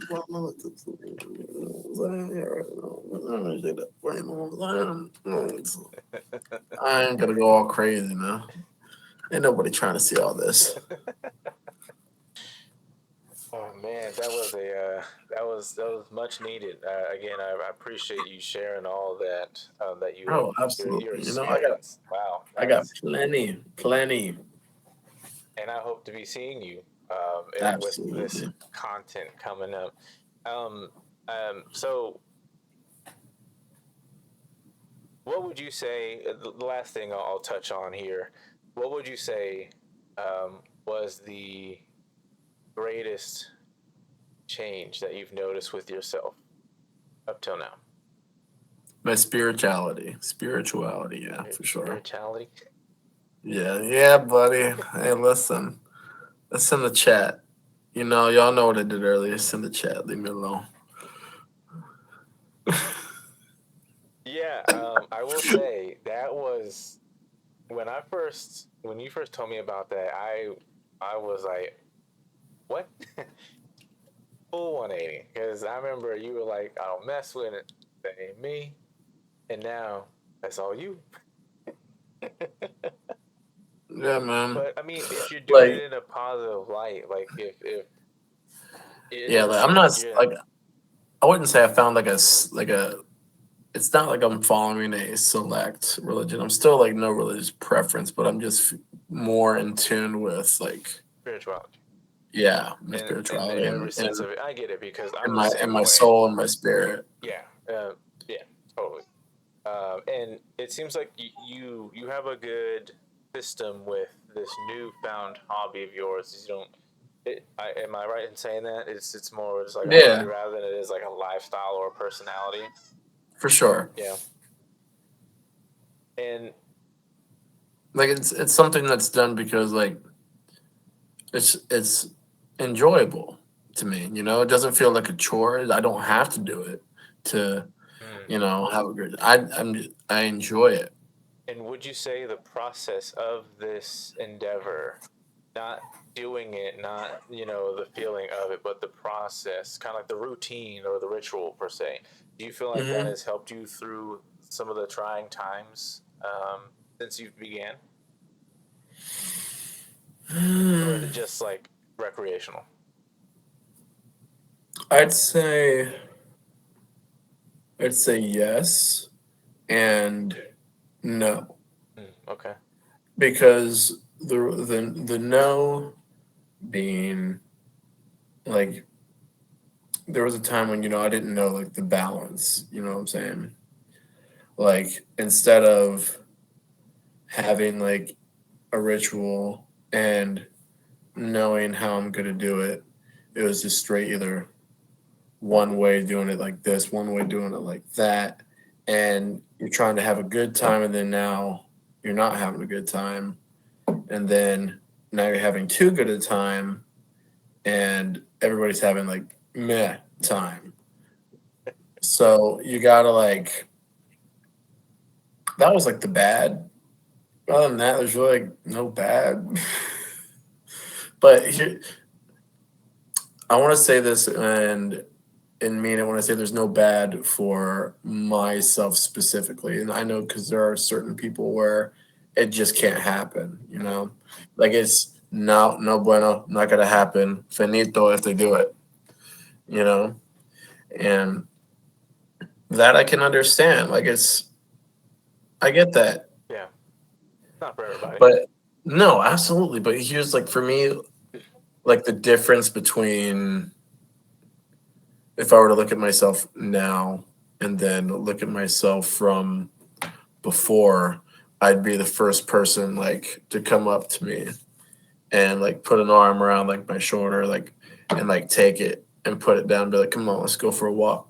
Let's walk and talk, you know, and get me away from it early. Everything's great in moderation. I exceeded it Hmm. from a I exceeded it and then some. And so like, I don't have any qualms against it. I'm not grossed out or anything by like people who do it. Hmm. I don't have an issue being around it. Like, I'm gonna lid off a crispy Sprite. You know what I'm saying? A little bit of water, and I'm right there. And I still. Hey, listen, this hand's still lean. I'll still lean. I'll still swirl that cup around like this. That glass still clink. It's just Sprite. All right, you feel me? Still sucking up that strum. Hey,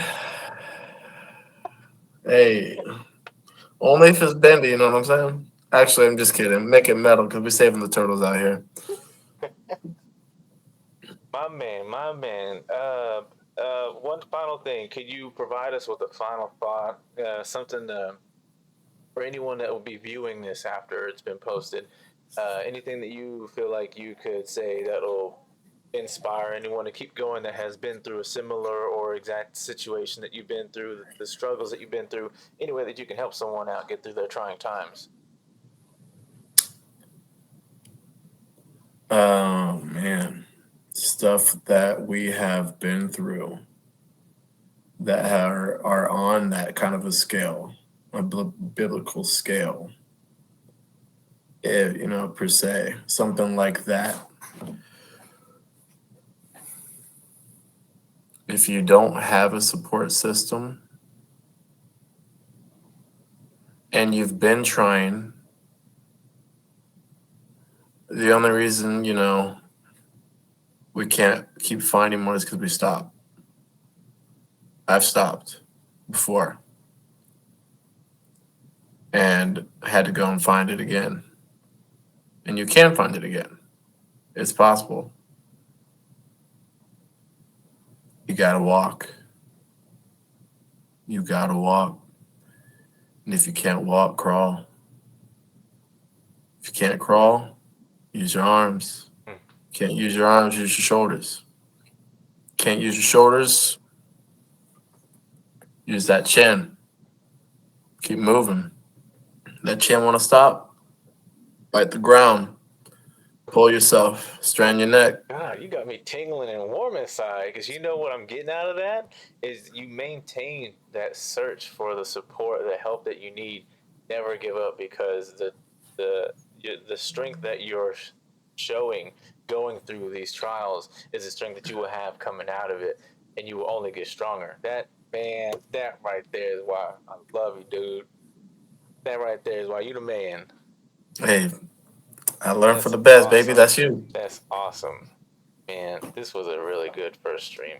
Hey, When I was getting into it earlier, when I was sharing my story, I could only think that because this isn't just to help people. This is also to help me. I'm not done learning, as most of us aren't. I'm not done, you know, just experiencing, and so like this right here, I feel like I needed it. One is just like getting the boys again, and then also just kind of like I understand that like I think we need to sometimes be reminded that our situations weren't the worst, and it absolutely. humbles you to understand. Okay, I went through it, and then you went through it too. How can I help someone later on? And what I learned from you, what from sharing, I will continue to apply to help someone that has been like that if they ever need the help. I'm gonna think of you. Very helpful session. This was very. I will take a lot away from this, and again, man, I can't wait for more because I know I'm gonna be seeing you more often. Well, for sure, bro. And I'd like to just add one more thing Go do on your here thing, man. Do your for thing. all my obviously for all my active duty servicemen, reservists. Um, I love y'all. Thank y'all for your Mm-hmm. service and doing y'all's thing. First responders, y'all doing y'all's things. Teachers, everybody doing y'all's things. Really appreciate y'all. My vets, my vets. I see you. I understand. I get it. Right. That's right. It ain't easy. It ain't easy. Correct We me if gotta I'm keep wrong. walking. Is that what Memorial Day is all about? Yeah. People who gave the ultimate sacrifice.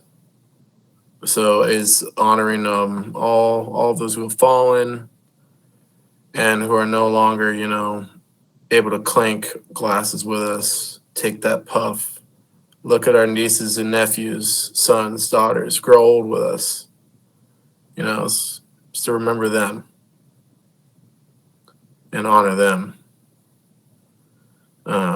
Veterans Day is for all of us still, Mm-hmm. still inhaling, exhaling. Mm-hmm. But just keep going. Talk to people. Reach out. Keep screaming. Keep screaming. If you hurt, let them know. Mm. Let them know. Keep screaming. And to add to that, because I can't say it any better, but to add to that, never give up trying to find someone to talk to. Always find someone who's willing to listen because there's going to be a lot of people out there Hmm. who shut you down because the attention's not on them or they Hmm. don't want to provide some people don't have the energy to to take that on, and that's okay. There's always someone.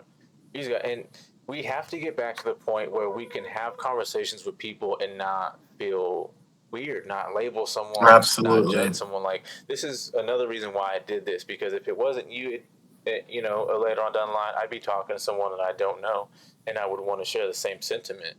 We have to be able to talk. That discussion has to be there. Even like we have to be able to lift people up, lift each other up, and Yeah, man. it It's never stop searching for a support system. That I couldn't have put it never, better. And never. if you want to do me one last thing, man, Absolutely. I would want to give people who share the opportunity to share any socials, plug anything you would like to let anyone know where to find you. You're a very good Oh. spirited dude. I would love for people to know who you are, but if that's up to you, you want anyone to know where to find you at socially. Uh, man. Sure. Uh, I guess we can just do Insta. Just do Insta, and just it's private, but just just send me a DM, send me a friend request. Let me know who you are if you saw me from here, and you just want to like chat it out. Send a text here and there. Wait for a response. If I don't respond right away, let me hit you back. See what's going on. I might not be able to solve all your problems, but I got 2 ears and they work. So my handle for that is Ticks Amazing Pics. TicksAmazingPics.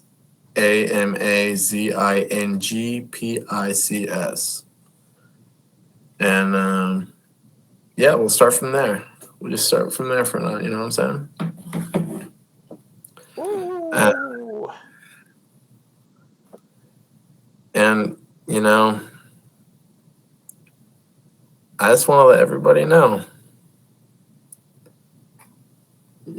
y'all are doing better than you think you are. Y'all are doing better than you think you are. Uh, Take a step back. Take a step back. And then once you take a step back, I want you to get on a boat and then go about 5 nautical miles further back. And then look. And then look. That's you. It doesn't matter how short the trip was. Doesn't matter how light the load was. Doesn't matter how heavy the load was. Doesn't matter if it was 5 steps, 50,000 steps. That's you. You did it. You woke up. You're vertical. If you're not vertical, you're moving. If you're not moving, your brain's moving. You're doing it. You're doing it. We got this, man. We uh, got it. you just became my hero for the night, for the week, Uh, for the month. Again, love you, fellow bro. airman, soldier, Shawn, thank you so much. Everybody give it up. Only one other person watching, but thank you, man. Thank you. Hey, Wow, this was absolutely. such an amazing experience, dude.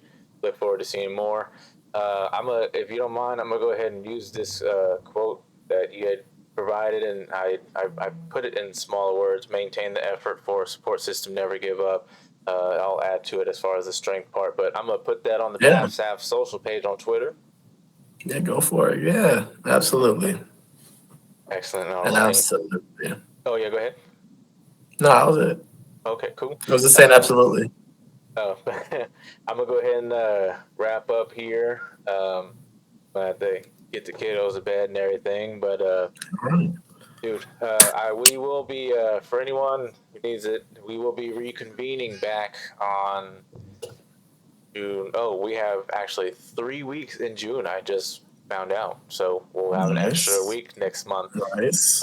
But we will be back for BAFSAF on May 1st, 7 p.m. Oh no, June, June 1st. I'll say, damn, we're We going will back, be back back in time. June 1st, 7 All right. p.m. We will be discussing the topic motivation. Do you have the drive or are you stuck?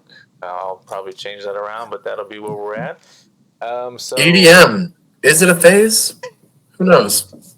nah, it's like techno. Is it still in you? Or is it?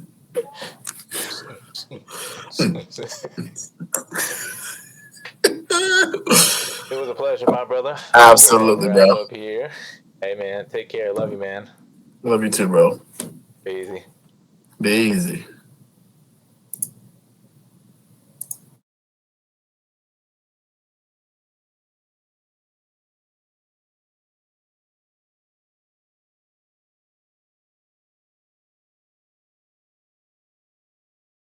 All right. Man, big ups to Big Brother. That's or little brother, little brother. Big ups to little brother. That was oh man. He was one of the very few people that kept me going when I was down and out. We always looked out for each other, um, emotionally and mentally. We always just had a sync where we knew one or the other was not doing the best, and we would essentially we were always the type of people, like I think me more than him. But like, we needed a little bit of space, but then like we also knew the level where we could reach each other. Hey, you had your time. All right, let me in. How can I help? And wow, it just goes to show, as he said it, you can do it. You got this. Never give up. And I hope that transpires with everyone who's seen him, who's been able to watch this. I hope everyone can keep that going. I really do. So to wrap up, usually, here's where I would like to just kind of do an overview of who shared what I learned and what we can gain. He gave a wonderful, wonderful inspirational quote, which what I would like to do to wrap up the stream. So I'm gonna post that. Like I said, I'm not gonna do anything with that. I reworded it because Twitter has like a count, very short count, how much would you could say, but that was just phenomenal. Man, the COVID was this much more impactful than I thought it was. Like I understand loss was very apparent, but to have it right at home, man, it. So one thing I'll say is that as you get older, because we have elders, it'll start to be commonplace that people are lost, and I only wish that you don't make the habit of losing people something that's just a dark entity that rests within you. I wish you that the ability to be able to switch it to a celebration, so to speak, and to understand that they lived a life, they were able to experience what life is, and that you can learn everything that you were able to from that person, whether it was while they were alive or beyond their time. Um, really celebrate what they meant to you, what they meant to people, you know, that they had ever touched emotionally or inspired. Um, it is a tough process. I won't make it sound easy. It was hard for me. I got to a point with my with losing my brother that I stopped beating myself up about what I could have done for him, and because I was actually recently, I believe, if I remember correctly, I was reminded that he would speak highly of me outside of me knowing, and I wanted to cry. I because I didn't think I did well. I felt like I was so um what's the word, selfish with what I wanted in life because I had to help my family with my siblings for as long as I can remember, and I just felt selfish after a point in time. But to know that he thought highly of me, it really helped me um, finish the grieving process. And this is years after him passing, and it can happen. But I urge you, not challenge. I urge you to try to find the silver lining of any pain, any trauma that you experience, to always do your best with trying to find the positive in it. And I feel like I'm being harsh when I say positive in something that like that, but I mean we have to understand everything has a beginning and an end. And I find it we could live a healthier life if we find ourselves being able to understand the positive side. Like, for instance, if someone was passing due to illness, I think a first good step would be they're no longer struggling. Especially anyone who is bedridden in the hospital for a long period of time, they're no longer struggling, they're no longer suffering. Something like that. But take your time with it. Take the time that you need to understand it. And if it's something that you feel is really tugging at your heartstrings, that's a challenge within yourself to really attest, can you overcome that part and really find the positivity in whatever it is that you're thinking, because it's a sign of maturity and it's a sign of healing. When you struggle with having to surpass that limit of an idea of something being positive or an idea of something being different than what you see it as, um, that's that's exactly what it is. It's a personal limit for you that you can overcome. You just have to access the tools that you've achieved through life over time. Um, and again, if you don't think you have it, I would like this to be where you can find it. Uh, Looks like that'll be the time. I hope for all who's watching, this was a helpful step in the right direction dealing with whatever you're going through. If not, we will continue to walk with you until you reach that point where you can do it on your own and you can spread the same positivity and love to anyone that you encounter. Again, Shawn, thank you so much. All the viewers, thank you so much. I know this is the first. We're going to get there, but people are going to look back and watch this. And I feel very, very confident and happy about continuing this. I had jitters.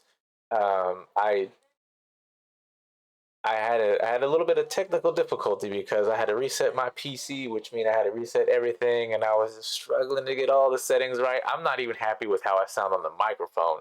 That's how bad it is, but we'll get to that. But I mean, I am one of those who is a firm believer.